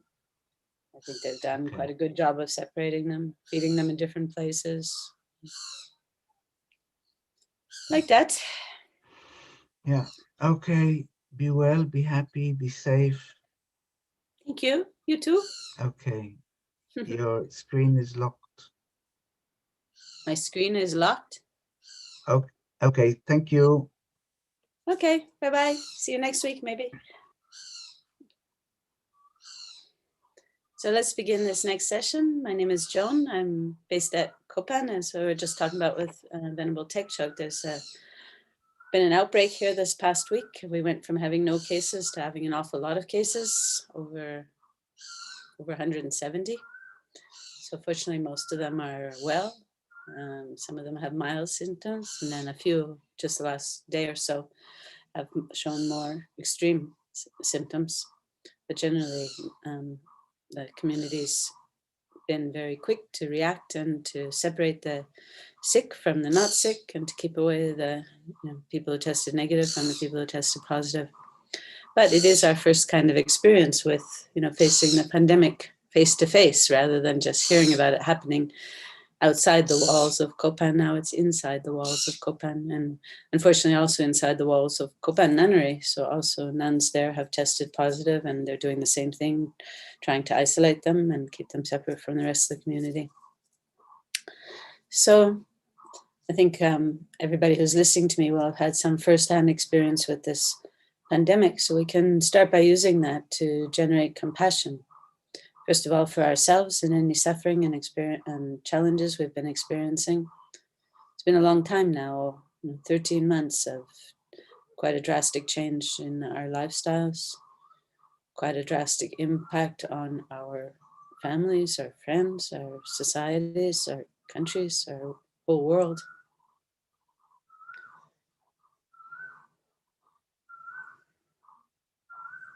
So let's just think for a moment, how this has impacted us personally.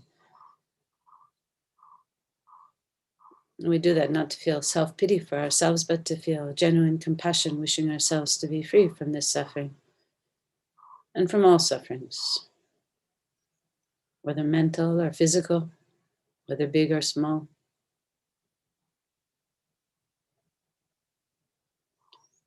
So let's just spend a moment opening our hearts to ourselves and our own particular problems, wishing that we didn't have them and wishing that we can find the antidotes and apply the antidotes that will help us become free from those sufferings, that will help us solve our problems.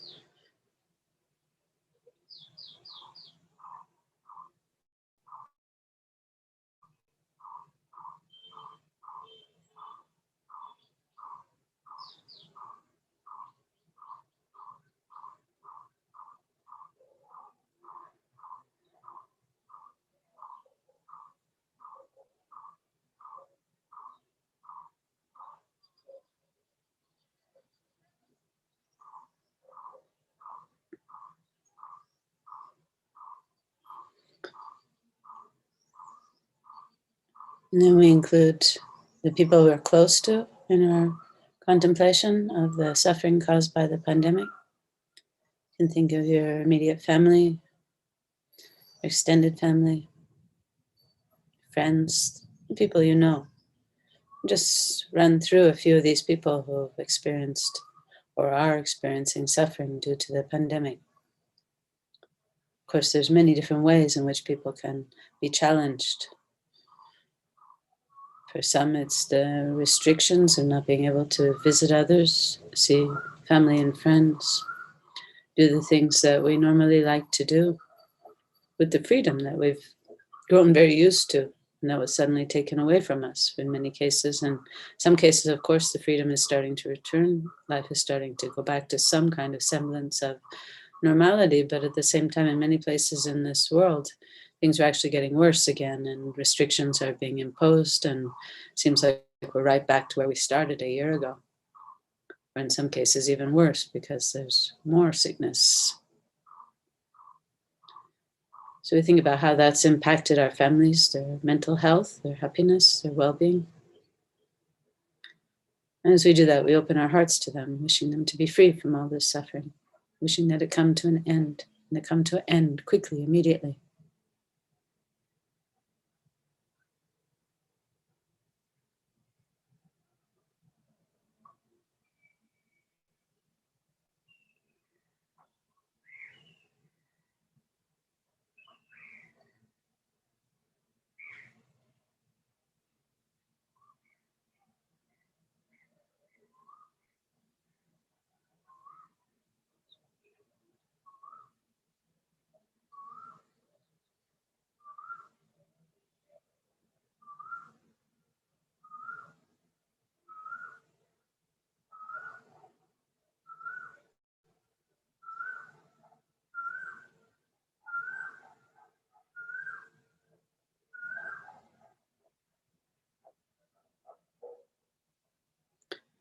And then we can extend our thoughts even more and think that all the sufferings that we ourselves and our families have faced and are facing are also common to many, many people around this world. People in our communities, people in our nation, people in this world are all experiencing those same kind of sufferings. And of course, some of them probably have even experienced worse suffering than most of us.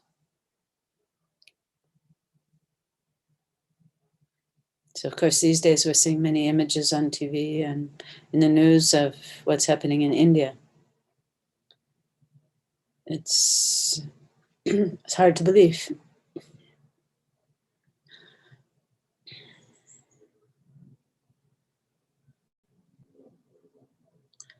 So we open our hearts to all those people suffering.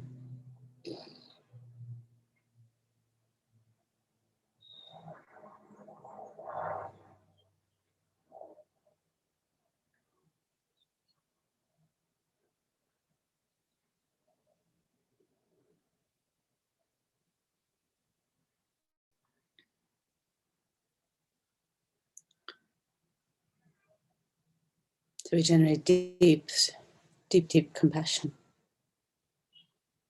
wishing them all to be free from the sickness, from the danger of death. May all those who have died be reborn in good places.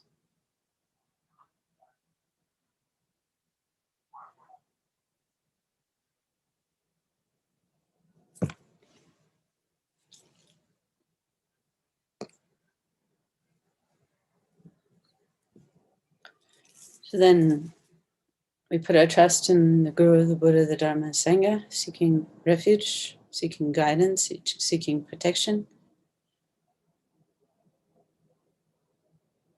And of course, they can't take away our suffering, but they can guide us to create the causes to become free from our own suffering and to become also ourselves guides and inspirations for others, teachers of others, to become fully enlightened beings so we may be in the best position to be of help and benefit to others. So we recite this prayer of motivation, the prayer of refuge 3 times. All sentient beings, my mothers who are infinite like space, go for refuge to the precious Guru Buddha. We go for refuge to the Buddha, the Dharma, and the Sangha. We go for refuge to the assembly of Gurus, Idams, and Dakinis. We go for refuge to the empty clarity of our own minds, the Dharmakaya. All sentient beings, my mothers who are infinite like space, go for refuge to the precious Guru Buddha. We go for refuge to the Buddha, the Dharma, and the Sangha. We go for refuge to the assembly of Gurus, Idams, and Dakinis. We go for refuge to the empty clarity of our own minds, the Dharmakaya. All sentient beings, my mothers who are infinite like space, go for refuge to the precious Guru Buddha. We go for refuge to the Buddha, the Dharma, and the Sangha. We go for refuge to the assembly of Gurus, Idams, and Dakinis. We go for refuge to the empty clarity of our own minds, the Dharmakaya.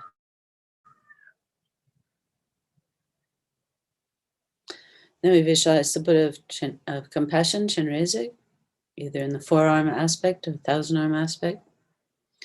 And if you've received the appropriate empowerment, you can, of course, visualize yourself as Chenrezig. Otherwise, visualize Chenrezig in the space in front of you or above the crown of your head.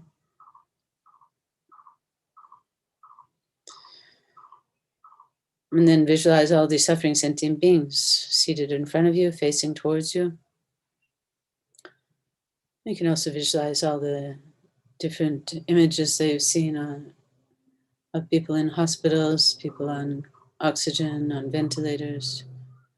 You can visualize all the dead being buried or cremated.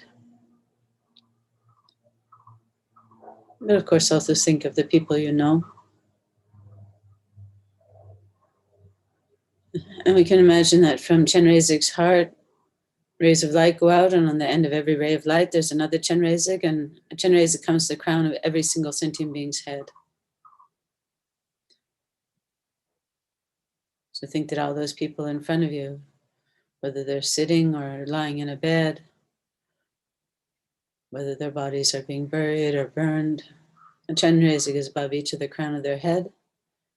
And as we recite the mantra, we invoke Chenrezig's compassion, and it flows forth from his heart in the form of light and nectar. And that flows down through his body and into the person you visualize beneath him. And the light and nectar washes away not only their suffering, but all the causes of their suffering, all the negative karma they created that brought about this suffering in the first place. And all the negative karma still waiting to ripen in other forms of suffering.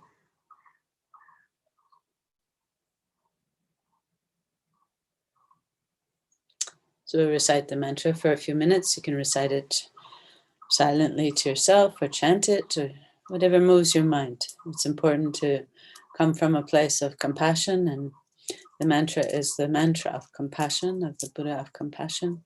So as we recite it, we feel our own compassion flowing out in the form of rays of light, striking all these sentient beings, relieving them of their suffering and the causes of their suffering. Mani padme hum, mani padme hum, mani padme hum, mani padme hum, mani padme hum, mani padme hum, mani padme hum. Mani padme hum, mani padme hum, mani padme hum, mani padme hum, mani padme hum, mani padme hum. Mani padme hum, mani padme hum, mani padme hum, mani padme hum, mani padme hum.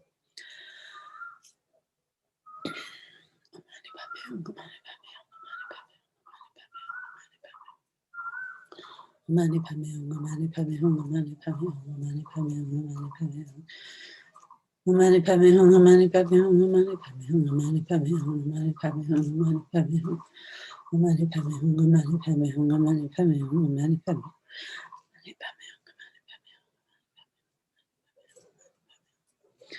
Mani padme hum, mani padme hum, mani padme hum, mani padme hum. Mani padme hum.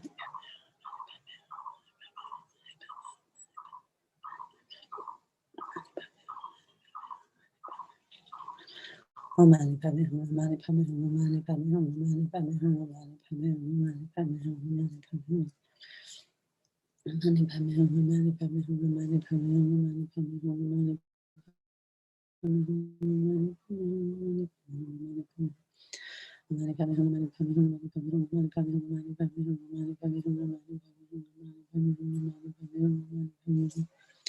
Mani Padme Hum, Mani Padme Hum, Mani Padme Hum, Mani Padme Hum, Mani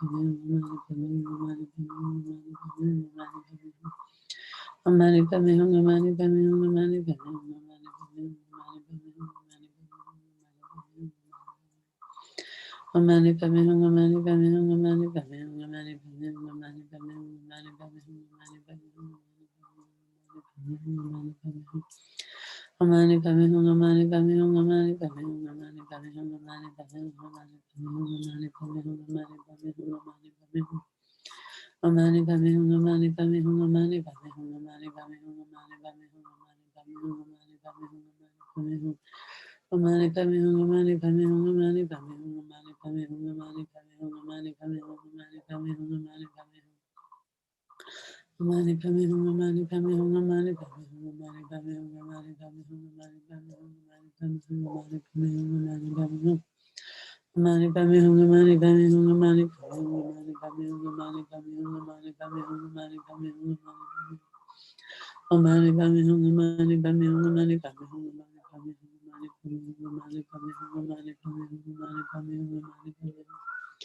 Mani Padme Hum, Mani Padme Hum, Mani Padme Hum, Mani Padme Hum, Mani Padme Hum, Mani Padme Hum, Mani Padme Hum, Mani Padme Hum. Mani Padme Hum, Mani Padme Hum, Mani Padme Hum, Mani Padme Hum, Mani Padme Hum, Mani Padme Hum, Mani Padme Hum, Mani Padme Hum. Mani Padme Hum, Mani Padme Hum, Mani Padme Hum, Mani Padme Hum, Mani Padme Hum, Mani Padme Hum, Mani Padme Hum, Mani Padme Hum. Mani Padme Hum, Mani Padme Hum, Mani Padme Hum, Mani Padme Hum, Mani Padme Hum, Mani Padme Hum, Mani Padme Hum, Mani Padme Hum, Mani Padme Hum, Mani Padme Hum. Mani Padme Hum, Mani Padme Hum, Mani Padme Hum, Mani Padme Hum, Mani Padme Hum, Mani Padme Hum, Mani Padme Hum, Mani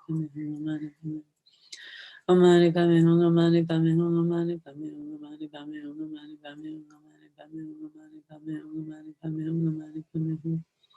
Mani Padme Hum, Mani Padme Hum, Mani Padme Hum, Mani Padme Hum, Mani Padme Hum, Mani Padme Hum, Mani Padme Hum, Mani Padme Hum, Mani Padme Hum. Oh, Mani Padme Hum, Mani Padme Hum, Mani Padme Hum, Mani Padme Hum, Mani Padme Hum, Mani Padme Hum, Mani Padme Hum, Mani Padme Hum. Mani Padme Hum, Mani Padme Hum, Mani Padme Hum, Mani Padme Hum, Mani Padme Hum, Mani Padme Hum, Mani Padme Hum, Mani Padme Hum, Mani Padme Hum. Mani Padme Hum, Mani Padme Hum, Mani Padme Hum, Mani Padme Hum, Mani Padme Hum, Mani Padme Hum, Mani Padme Hum, Mani Padme Hum, Mani Padme Hum, Mani Padme Hum. Mani Padme Hum, Mani Padme Hum, Mani Padme Hum, Mani Padme Hum, Mani Padme Hum, Mani Padme Hum, Mani Padme Hum, Mani Padme Hum, Mani Padme Hum, Mani Padme Hum. Mani Padme Hum, Mani Padme Hum, Mani Padme Hum, Mani Padme Hum, Mani Padme Hum, Mani Padme Hum, Mani Padme Hum, Mani Padme Hum. Mani Padme Hum, Mani Padme Hum, Mani Padme Hum, Mani Padme Hum, Mani Padme Hum, Mani Padme Hum, Mani Padme Hum, Mani Padme Hum. Mani Padme Hum, Mani Padme Hum, Mani Padme Hum, Mani Padme Hum, Mani Padme Hum, Mani Padme Hum, Mani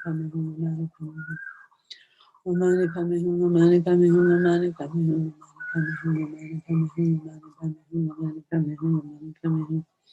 Mani Padme Hum, Mani Padme Hum, Mani Padme Hum, Mani Padme Hum, Mani Padme Hum, Mani Padme Hum, Mani Padme Hum. Mani Padme Hum, Mani Padme Hum, Mani Padme Hum, Mani Padme Hum, Mani Padme Hum, Mani Padme Hum, Mani Padme Hum, Mani Padme Hum, Mani Padme Hum. Mani Padme Hum, Mani Padme Hum, Mani Padme Hum, Mani Padme Hum, Mani Padme Hum, Mani Padme Hum, Mani Padme Hum, Mani Padme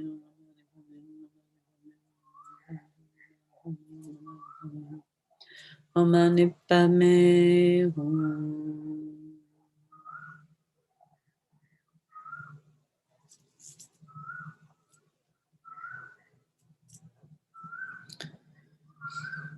So we think for a moment that all those beings in front of us are free from all their suffering, free from all their negative karma.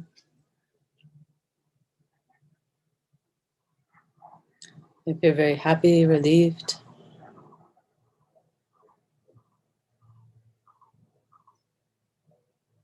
We can visualize that the Chenrezig above their head absorbs into light, melts into light, and absorbs into them.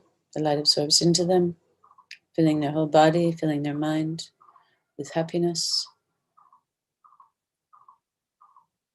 And they themselves transform into Chenrezig, the Buddha of compassion, free from all faults, free from all the negative states of mind, and possessing all the good qualities, especially all the infinite qualities of the mind, infinite compassion and love and wisdom and kindness and generosity and patience.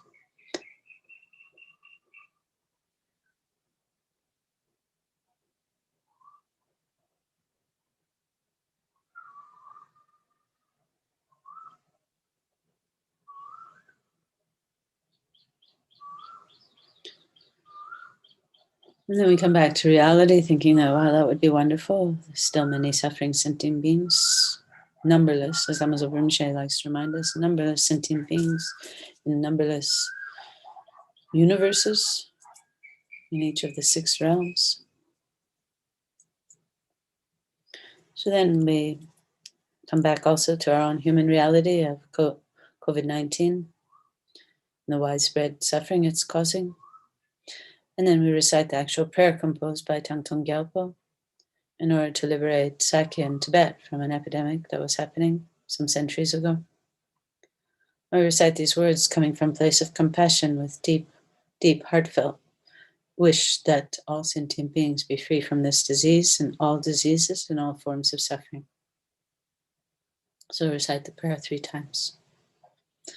May all the diseases that sadden the minds of sentient beings that result from karma and temporary conditions, such as the harms of graha spirits, illnesses, and the bhutas, not occur in the realms of the world. May whatever sufferings there are from life-threatening diseases that, like a butcher leading an animal to be slaughtered, separate the body from the mind in a mere instant, not occur in the realms of the world. May all embodied beings be unharmed by acute, chronic, and other epidemic diseases, the mere sounds of whose names terrify beings as though they've been placed inside the mouth of Yama, the Lord of Death. May all embodied beings be unharmed by the 80,000 classes of interferers, the 360 evil spirits that harm suddenly, the 424 diseases, and so forth.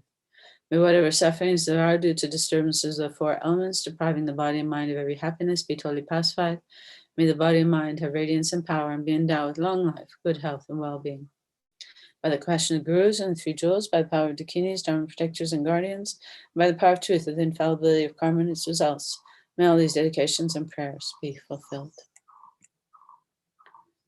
May all the diseases that sadden the minds of sentient beings that result from karma and temporary conditions, such as the harms of graha spirits, illnesses, and the bhutas, not occur in the realms of the world. May whatever sufferings there are from life-threatening diseases, excuse me, that like a butcher leading an animal to be slaughtered, separate the body from the mind in a mere instant, not occur in the realms of the world. May all embodied beings be unharmed by acute, chronic, and other epidemic diseases, the mere sounds of whose names terrify beings as though they've been placed inside the mouth of Yama, the Lord of Death. May all embodied beings be unharmed by the 80,000 classes of interferers, the 360 evil spirits that harm suddenly, the 424 diseases, and so forth. May whatever sufferings there are due to disturbances of the 4 elements, depriving the body and mind of every happiness, be totally pacified. May the body and mind have radiance and power and be endowed with long life, good health, and well-being. By the question of gurus and the 3 jewels, by the power of dakinis, dharma protectors, and guardians, and by the power of the truth of the infallibility of karma and its results, may all these dedications and prayers be fulfilled. So again, with really strong, heartfelt wish that all this suffering due to COVID-19 may immediately come to an end, that all those who are sick may find the treatment they need, recover completely, and that no one else may ever get sick from this illness. May all the diseases that sadden the minds of sentient beings that result from karma and temporary conditions, such as the harms of graha spirits, illnesses, and the bhutas, not occur in the realms of the world. May whatever sufferings there are from life-threatening diseases that, like a butcher leading an animal to be slaughtered, separate the body from the mind in a mere instant, not occur in the realms of the world. May all embodied beings be unharmed by acute, chronic, and other epidemic diseases, the mere sounds of whose names terrify beings as though they've been placed inside the mouth of Yama, the Lord of Death. May all embodied beings be unharmed by the 80,000 classes of interferers, the 360 evil spirits that harm suddenly, the 424 diseases, and so forth. May whatever sufferings there are due to disturbance of the four elements, depriving the body and mind of every happiness, be totally pacified. May the body and mind of radiance and power be endowed with long life, good health, and well-being. By the compassion of the Gurus and three jewels, by the power of the Dakinis, Dharma protectors and guardians, by the power of the truth of the infallibility of karma and its results, may all these dedications and prayers be fulfilled. So then we conclude with some dedication verses. So if you were listening to His Holiness earlier this morning, at least here in Nepal it was this morning, he talked about how every day we need to meditate on emptiness and meditate on bodhicitta. We have to familiarize our minds with these two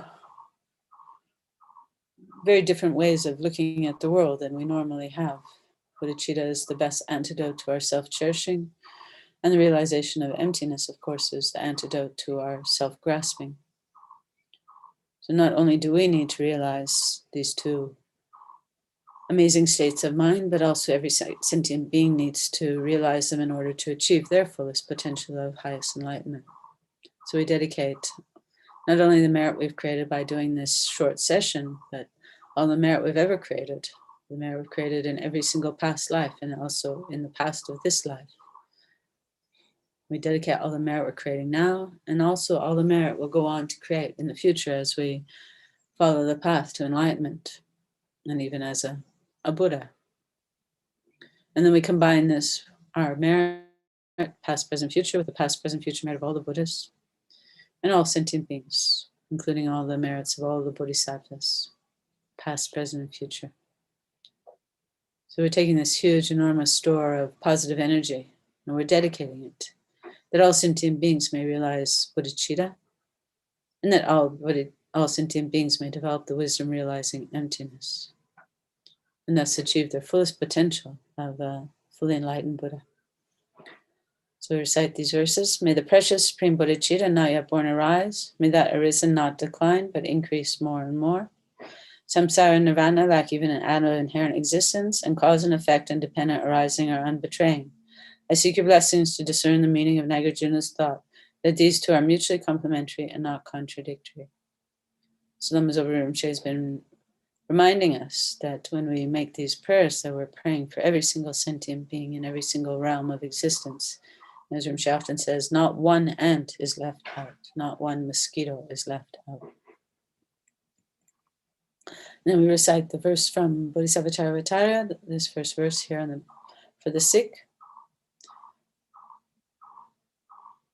So these are words composed by the great Bodhisattva Shantideva, so they have great power to bring a result. So we recite this verse 3 times, thinking very strongly. May all sickness disappear, but in particular may COVID-19 immediately disappear from the face of this earth. However many sick sentient beings there are, may they quickly be freed from all sicknesses. May all the sicknesses, without exception of transmigratory beings, never occur again. However many sick sentient beings there are, may they quickly be freed from all sicknesses. May all the sicknesses, without exception of transmigratory beings, never occur again. However many sick sentient beings there are, may they quickly be freed from all sicknesses. May all the sicknesses, without exception of transmigratory beings, never occur again. And then we dedicate for all those who've died, in particular all those who've died in the last 49 days, and in particular amongst them, all those who've died of COVID, but we can include everybody, everywhere who's died. And we dedicate that due to our past, present, and future merits, the past, present, future merits of all Buddhas and all sentient beings, may they never ever be reborn in the lower realms. Instead, may they be reborn in a pure land where they can achieve enlightenment. If that's not possible, then may they at least achieve a perfect human rebirth, meet the Mahayana teachings, meet a perfectly qualified Mahayana Guru revealing the unmistaken path to enlightenment. And by pleasing most the holy mind of their virtuous friend, may they quickly achieve enlightenment. Then we seal all the merits that we've created, that they may not be destroyed by giving rise to anger or wrong views, heresy.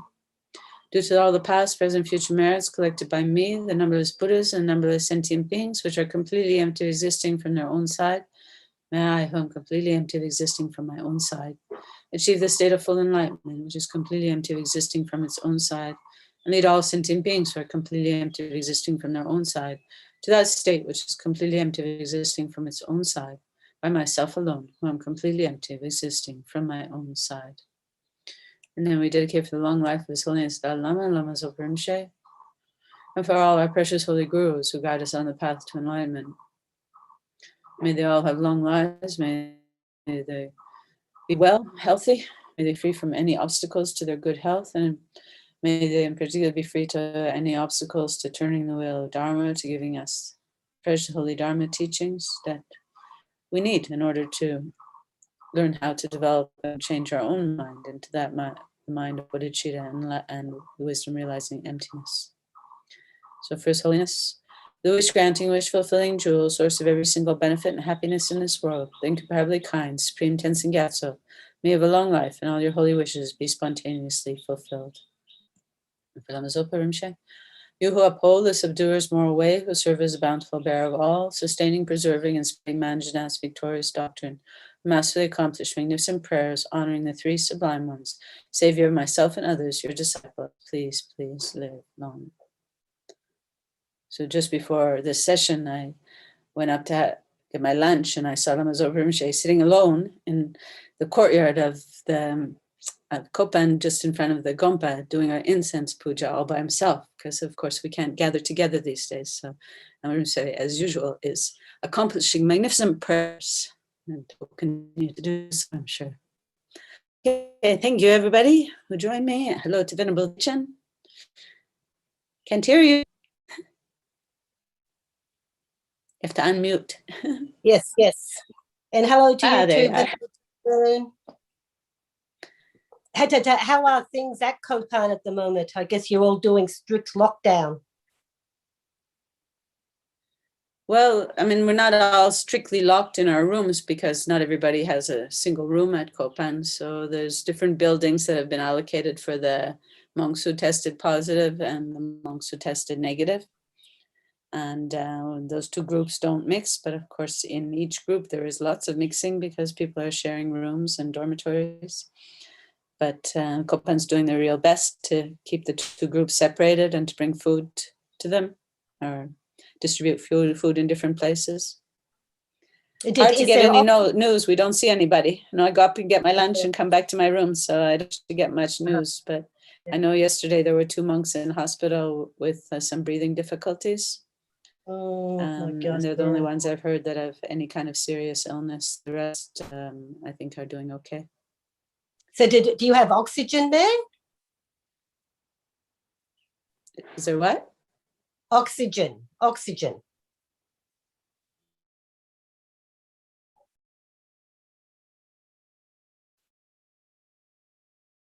Well, I seem to have lost you. The connection is not the best. Anyway, our prayers are certainly with you all there at Kopan, and I hope you all make it through this time without losing anyone. So I'm here in Bendigo at my friend's place. I've just come back from Darwin, so I've been up there visiting family, and I'm really happy to be here today to be able to lead you all in this special prayer, the blessed prayer known as liberating Sakya from disease. And it's a really fortunate opportunity to practice Dharma as requested by our precious teacher, Kyabje Zopa Rinpoche, who is always practicing Dharma for us, who is always trying to benefit sentient beings and who has done so much to benefit sentient beings. And we are so fortunate to have made a connection with him. So let's just bring our awareness to the present moment, because this is where the power is, in the present moment. with our own thoughts, our own aspirations, and our intention. Our aspiration to be of benefit for all sentient beings. Our intention to practice the clear mind and a kind heart.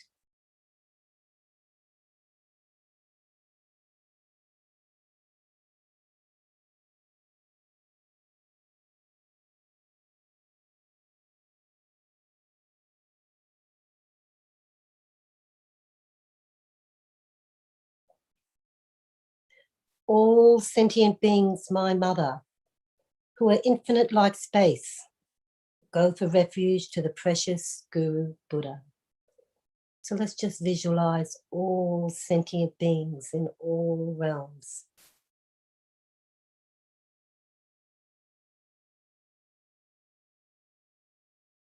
All beings are limitless like space, limitless as far as we can see, all taking refuge in our precious Guru Buddha.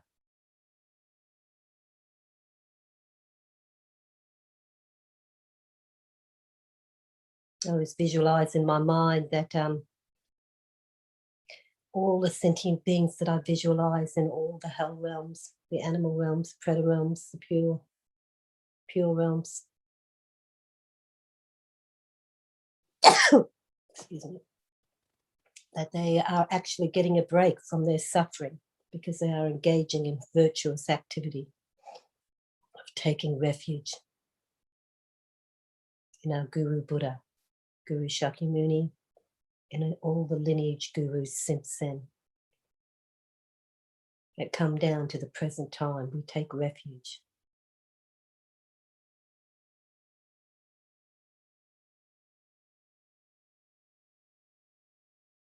And everyone in this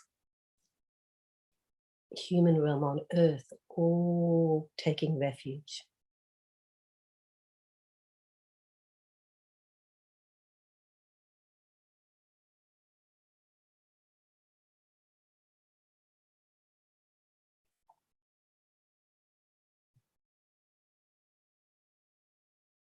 And visualize yourself, past, present, and future, all taking refuge.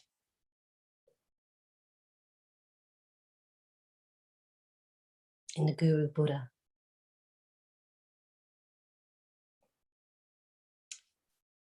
We go for refuge to the Buddha Dharma and the Sangha.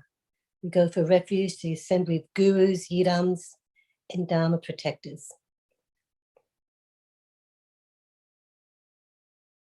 So just visualize this. The Buddha Dharma Sangha, assembly of gurus, yidams, dakinis, and Dharma protectors. Just like the lineage tree, the refuge merit field behind me. It is a Lama Tsongkhapa merit field.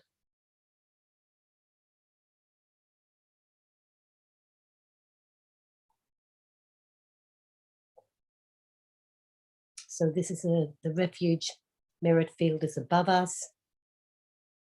And all sentient beings are below the refuge merit field.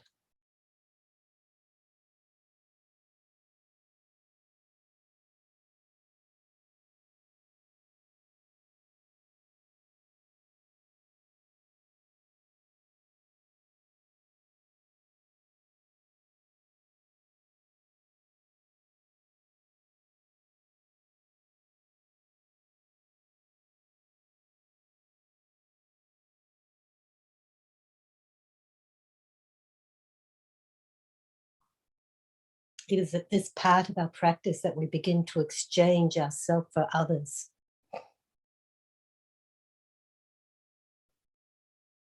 In the practice of Tonglen, that it is important that I take on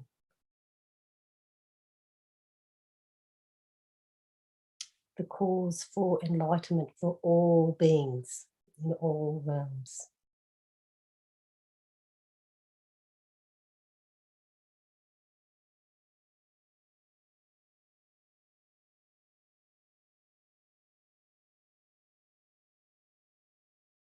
that under my tutelage, all beings are taking refuge in the lineage tree, in the kini of Dharma protectors.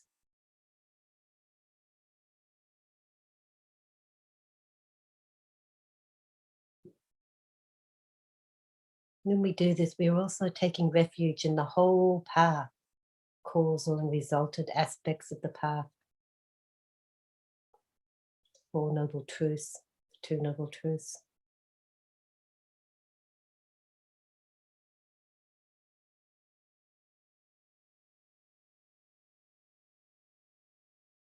Thought transformation, the mind of enlightenment teachings, the wisdom teachings.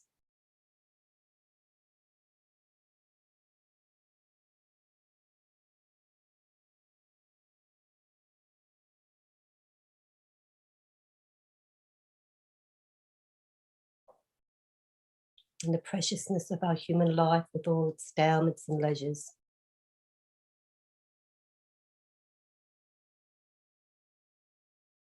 Visualize that all beings have this right now with you.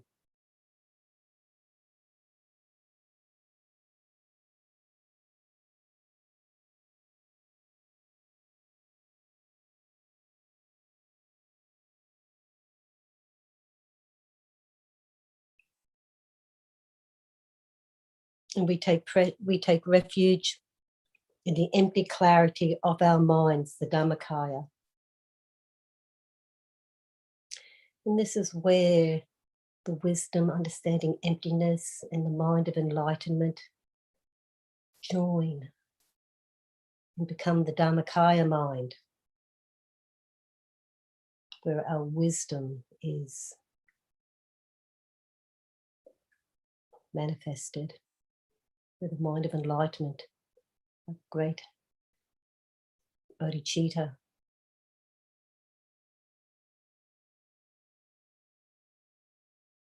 and this arises independent on others, on all sentient beings.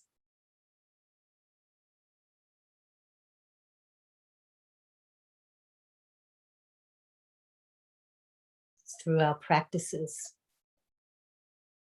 we realize just the preciousness of our Dhammakaya mind. But it is real. And the way that we can get a taste of it is through such practices these, in cherishing others, practicing for the benefit of others. This brings us closer to our Dhammakaya mind.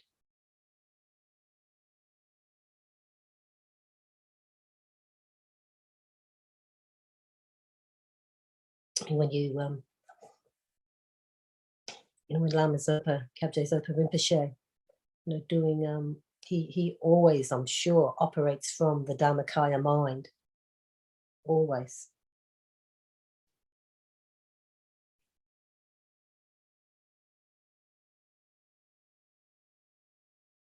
So just spend a few moments just meditating on the dependent arising of the Dhammakaya mind.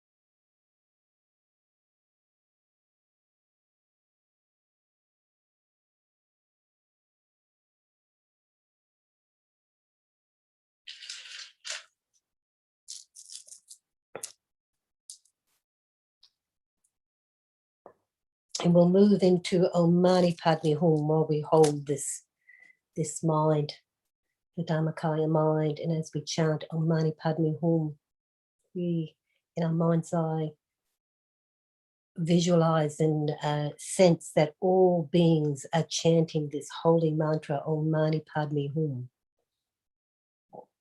the mantra of great compassion,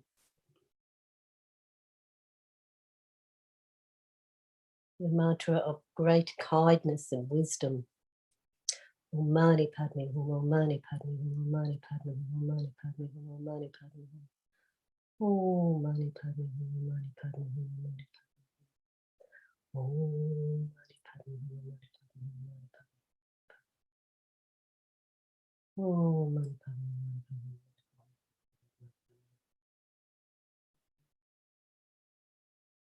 And just see if you can get a sense of the vibration of this mantra that is being chanted by all beings. Om Mani Padme Hum, Mani Padme Hum, Mani Padme Hum, Mani Padme Hum.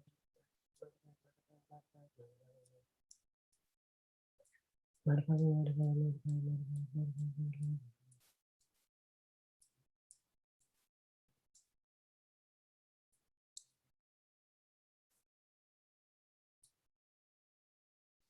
Hum, Mani Padme Hum, Mani Padme Hum. Oh, Mani Padme, Mani Padme, Mani Padme. Mani Padme, Mani Padme, Mani Padme. Oh, Mani Padme, Mani Padme. Mani Padme, Mani Padme. Oh, Mani Padme.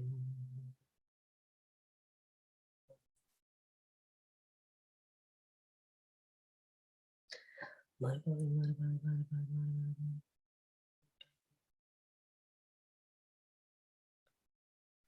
Mani Padme, Mani Padme, Mani Padme.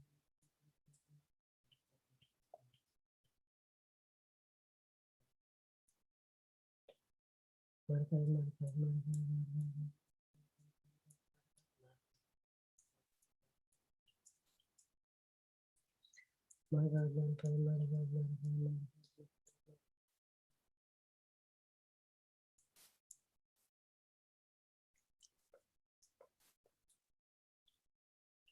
Mani Padme, Mani Padme, Mani Padme. Om.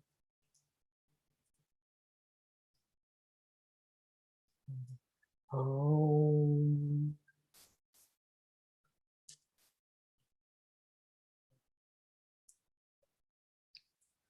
Om. Mani Padme, Mani Padme, Mani Padme.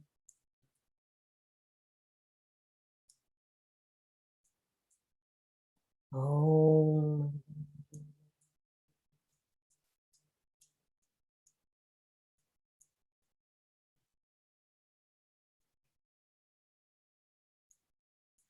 Om.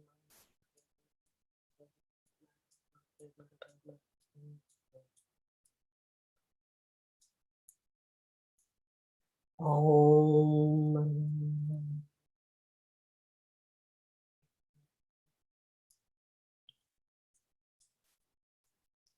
Om.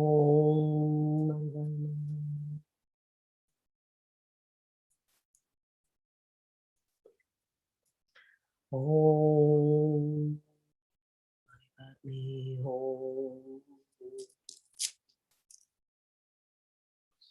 The vibration of the mantra Om Mani Padme Hum pervades our whole body, pervades all beings, purifying all their negativities and obscurations.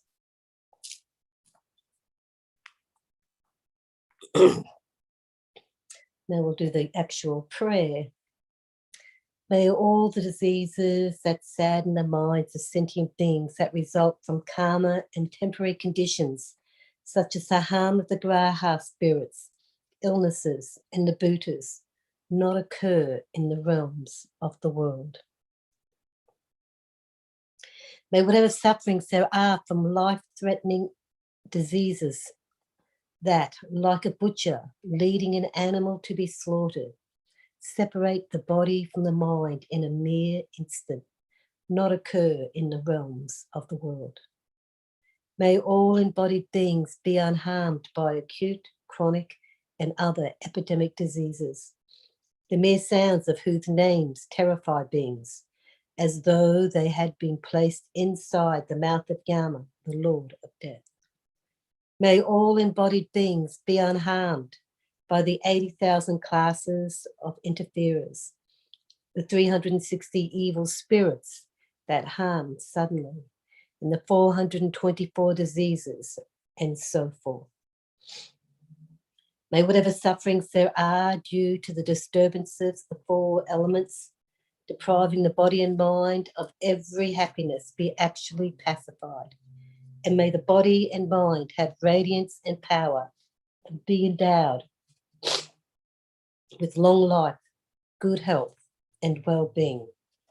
By the compassion of the gurus and the three jewels, the power of the dakinis, dharma protectors, and guardians, and by the power of the truth, the infallibility of karma, may all these dedications and prayers be fulfilled. May all the diseases that sadden the minds of sentient beings, that result from karma and temporary conditions, such as the harms of the graha spirits, illnesses, and the bhutas, not occur in the realms of the world.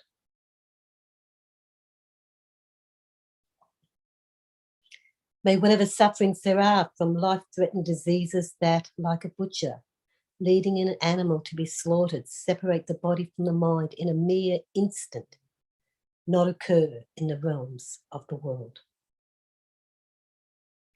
May all embodied beings be unharmed by acute, chronic, and other epidemic diseases, the mere sounds of whose names terrify beings, as though they had been placed inside the mouth of Yama, the Lord of Death. May all embodied beings be unharmed by the 80,000 classes of interferers, the 360 evil spirits that harm suddenly, the 424 diseases, and so forth. May whatever sufferings there are due to disturbances of the four elements, depriving the body and mind of every happiness, be totally pacified.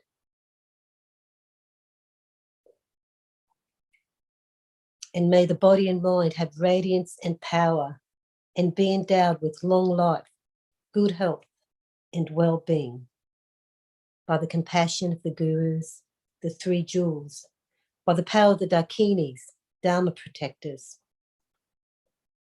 and the guardians, and by the power of the truth, of the infallibility of karma and its results, may all these dedications and prayers be fulfilled.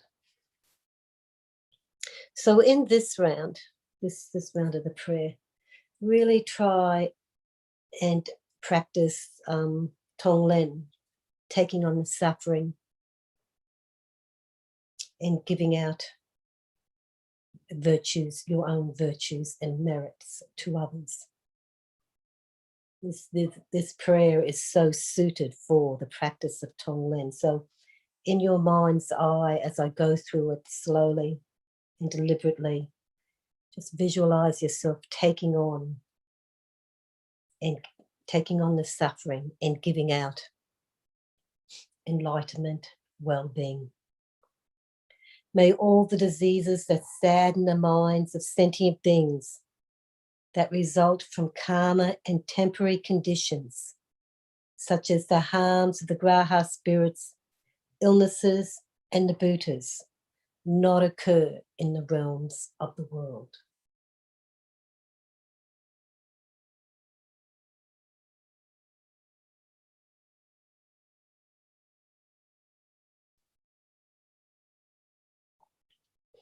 May whatever sufferings there are from life-threatening diseases that, like a butcher, leading an animal to be slaughtered, separate the body from the mind in a mere instant, not occur in the world.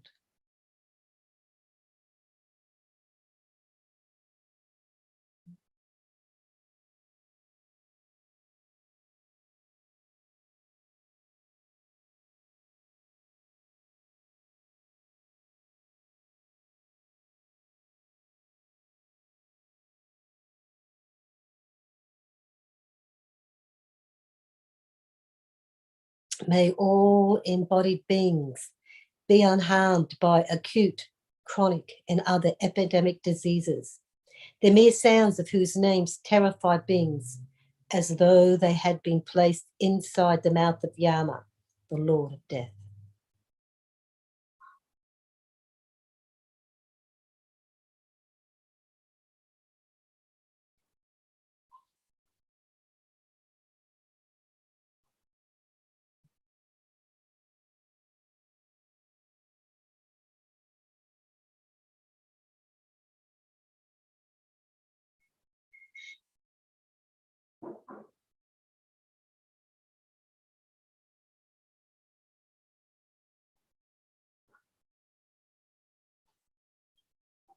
May all embodied beings be unharmed by the 80,000 classes of interferers, the 360 evil spirits that harm suddenly, and the 424 diseases, and so forth.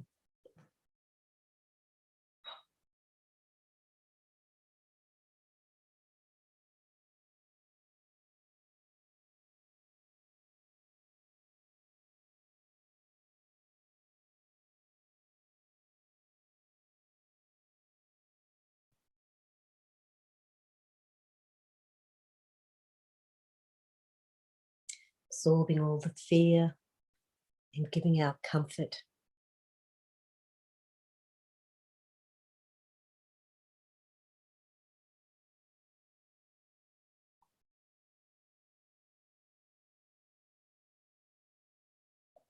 May whatever sufferings there are due to disturbances, the four elements, depriving the body and mind of every happiness, be totally pacified. And may the body and mind have radiance and power and be endowed with long life, good health, and well-being. So wishing this for all beings. Radiance and power, endowed with long life, good health, and well-being.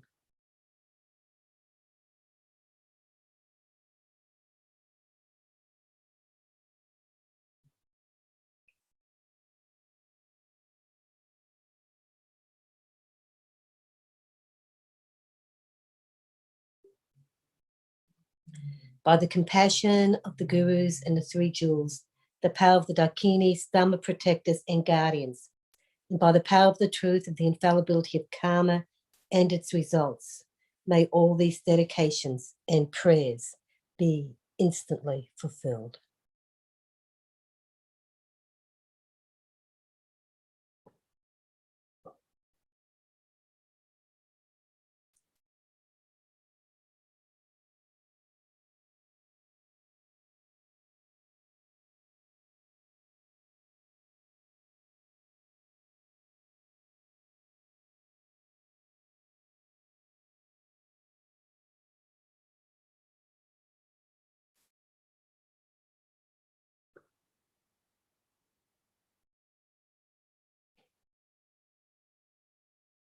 Now we'll go to dedications. I'm just going to go to dedication prayers in the FPMT prayer book.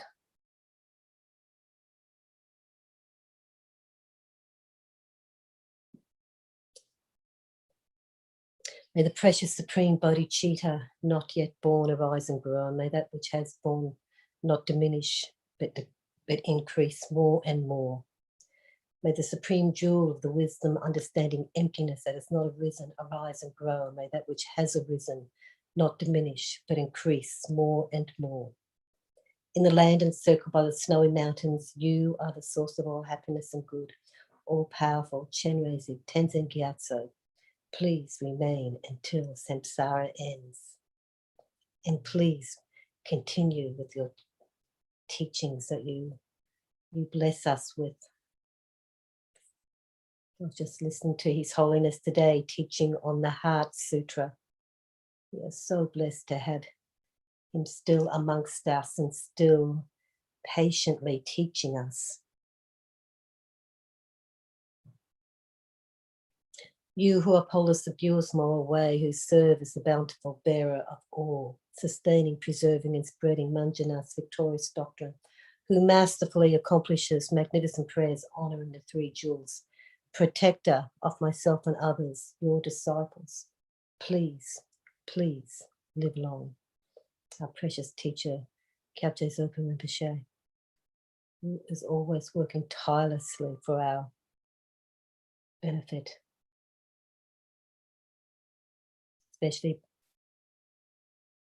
prayers for the monks and nuns at Kopan. May this time pass quickly for them, and may there be a great purification for them all.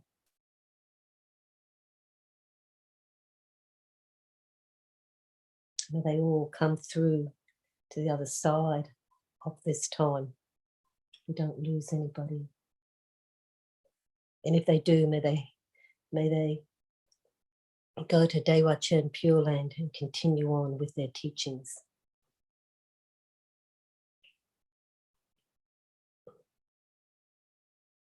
Due to all the past, present, and future merits collected by me and all the merits of the 3 times collected by numberless Buddhas, numberless sentient beings, which are completely empty of existence from their own side, may I, who am completely empty of existing from my own side, achieve the state of enlightenment which is completely empty of existing from its own side, and lead all beings who are completely empty of existing from their own side, by myself alone, who is completely empty of existing from my own side. And I'd just like to finish with one more final dedication prayer. May the monks and nuns of the FPMT outwardly have the pacified and subdued behaviour of hearerlessness, inwardly be training well with bodhicitta, secretly maintain the yoga of bliss and emptiness of the 2 stages, and actualize the complete teachings of the victorious one, Losang Drapa.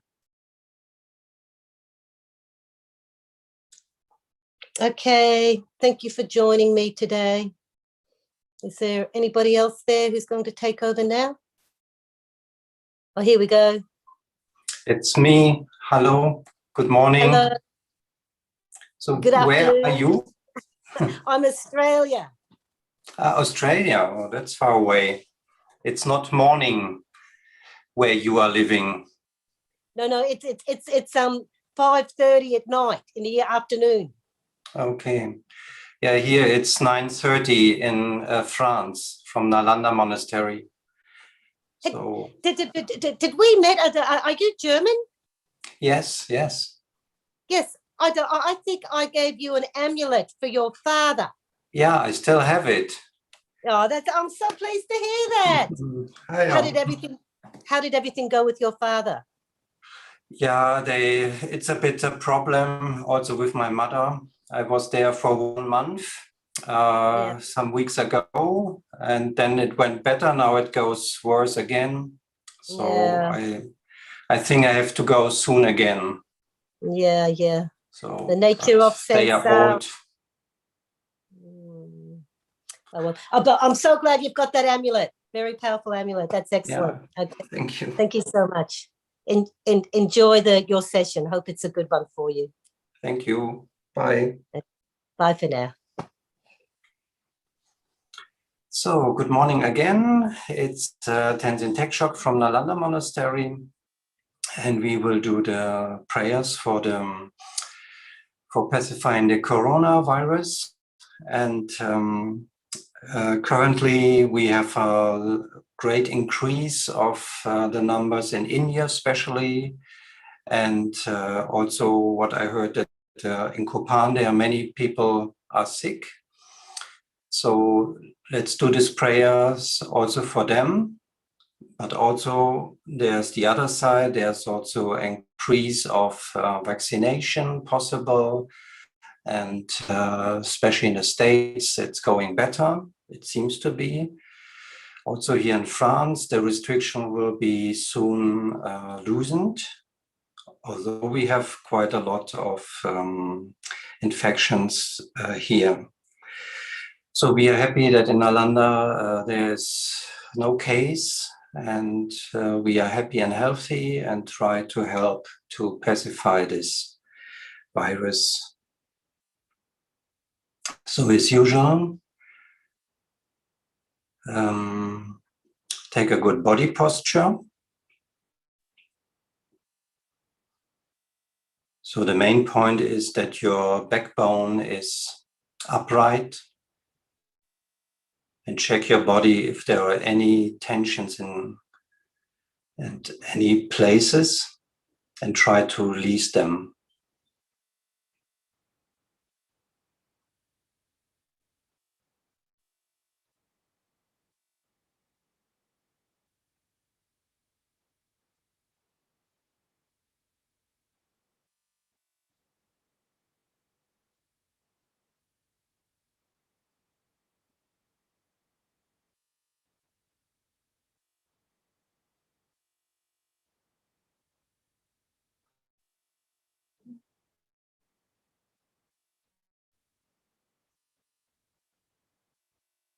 Then you may shortly follow your breath.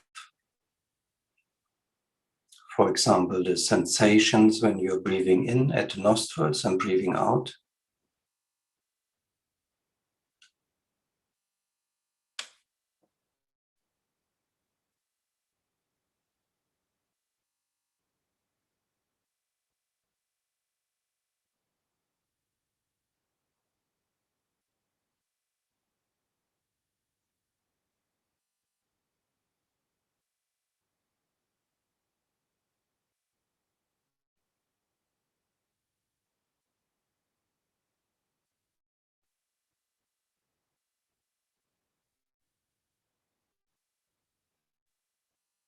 Then visualize Guru Shakyamuni sitting on a very shining, magnificent throne in the space in front of you at the height of your forehead.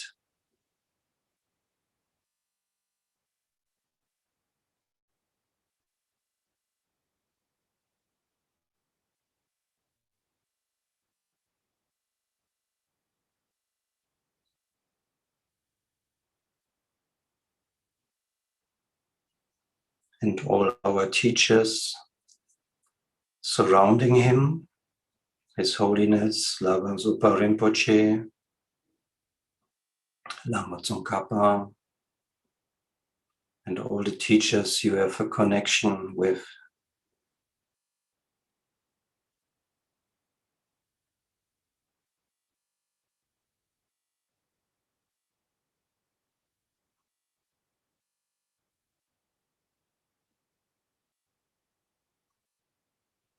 They have so much compassion for us and are guiding and teaching us.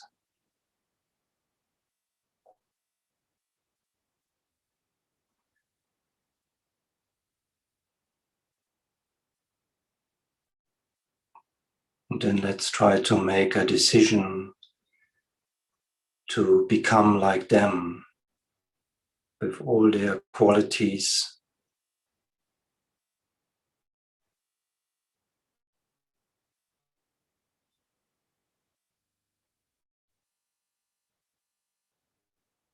And when we have these qualities and have purified all negativities, including the seeds, we are also able to help sentient beings in an unlimited way.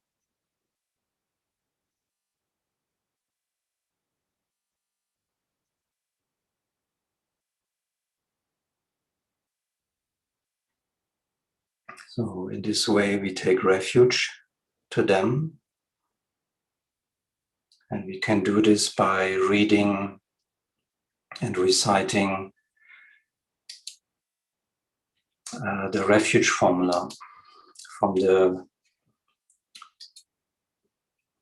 Vajra speech of Mahasiddhi Thangtong Gyalpo, the blessed prayer known as liberating Sakya from disease. O sentient beings, my mothers who are infinite like space, go for refuge to the precious Guru Buddha. We go for refuge to the Buddha, the Dharma, and the Sangha. We go for refuge to the assembly of Gurus, Yidams, and Dakinis. We go for refuge to the empty clarity of our own minds, the Dharmakaya. sentient beings, my mothers who are infinite like space, go for refuge to the precious Guru Buddha. We go for refuge to the Buddha, the Dharma, and the Sangha. We go for refuge to the assembly of Gurus, Yidams, and Dakinis. We go for refuge to the empty clarity of our own minds, the Dharmakaya. All sentient beings, my mothers who are infinite like space, go for refuge to the precious Guru Buddha. We go for refuge to the Buddha, the Dharma, and the Sangha. We go for refuge to the assembly of Gurus, Yidams, and Dakinis. We go for refuge to the empty clarity of our own minds, the Dharmakaya.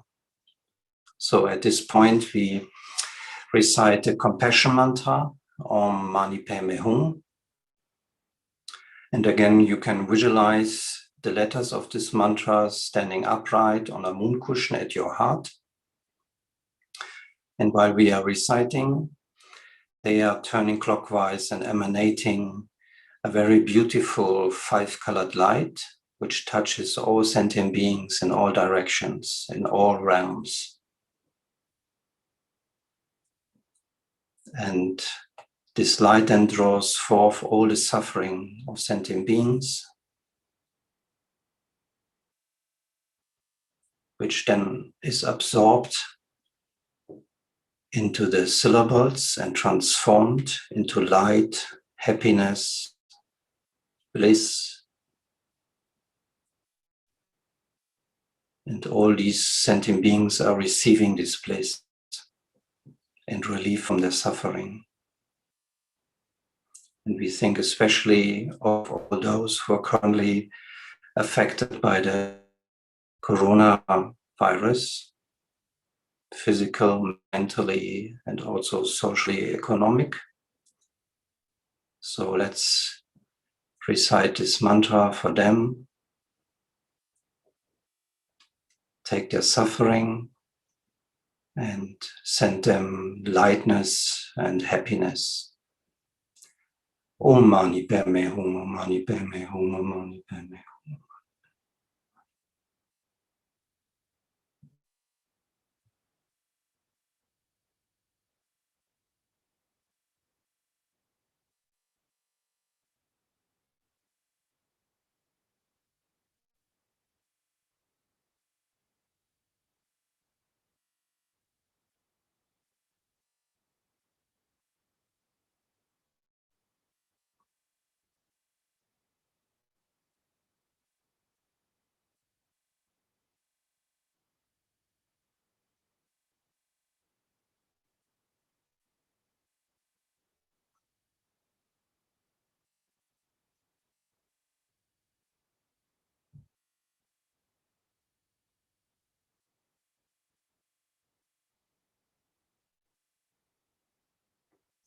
Om Mani Padme Hum, Om Mani Padme Hum, Om Mani Padme Hum.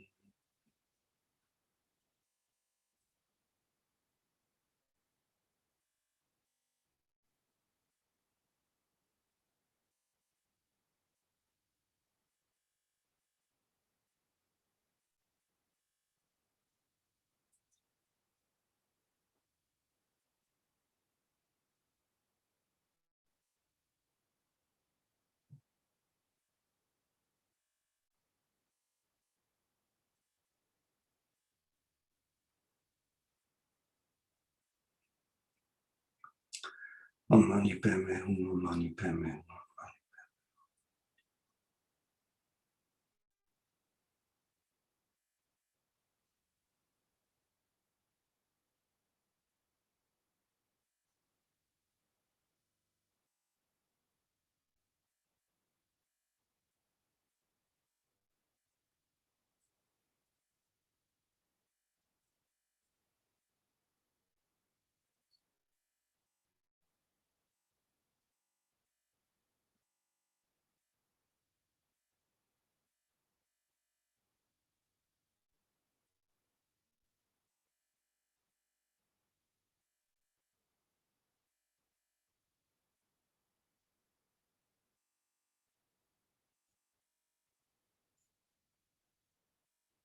Om Mani Padme Hum, Om Mani Padme Hum, Om Mani Padme Hum.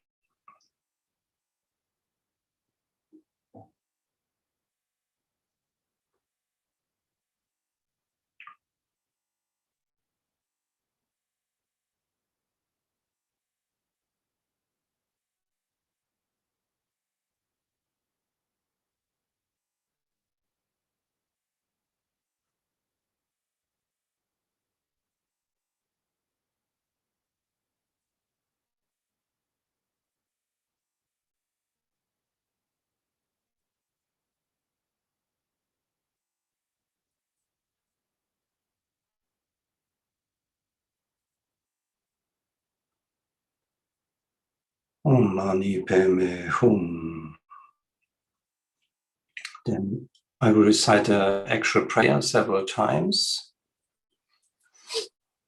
May all the diseases that sadden the minds of sentient beings that result from karma and temporary conditions, such as the harms of graha spirits, illnesses, and the Buddhas, not occur in the realms of the world. May whatever sufferings there from life-threatening diseases that, like a butcher leading an animal to be slaughtered, separate the body from the mind in a mere instant, not occur in the realms of the world. May all embodied beings be unharmed by acute, chronic, and other epidemic diseases, the mere sounds of whose names terrify beings as though they had been placed inside the mouth of Yama, the Lord of Death. May all embodied beings be unharmed by the 80,000 classes of interferers, the 360 evil spirits that harm suddenly, the 424 diseases, and so forth. May whatever sufferings there due to disturbances of the four elements, depriving the body and mind of every happiness, be totally pacified. And may the body and mind have radiance and power and be endowed with long life, good health, and well-being. By the compassion of the gurus and the three jewels, by the power of the dakinis, dhamma protectors and guardians, and by the power of the truth of the infallibility of karma and its results, may all these dedications and prayers be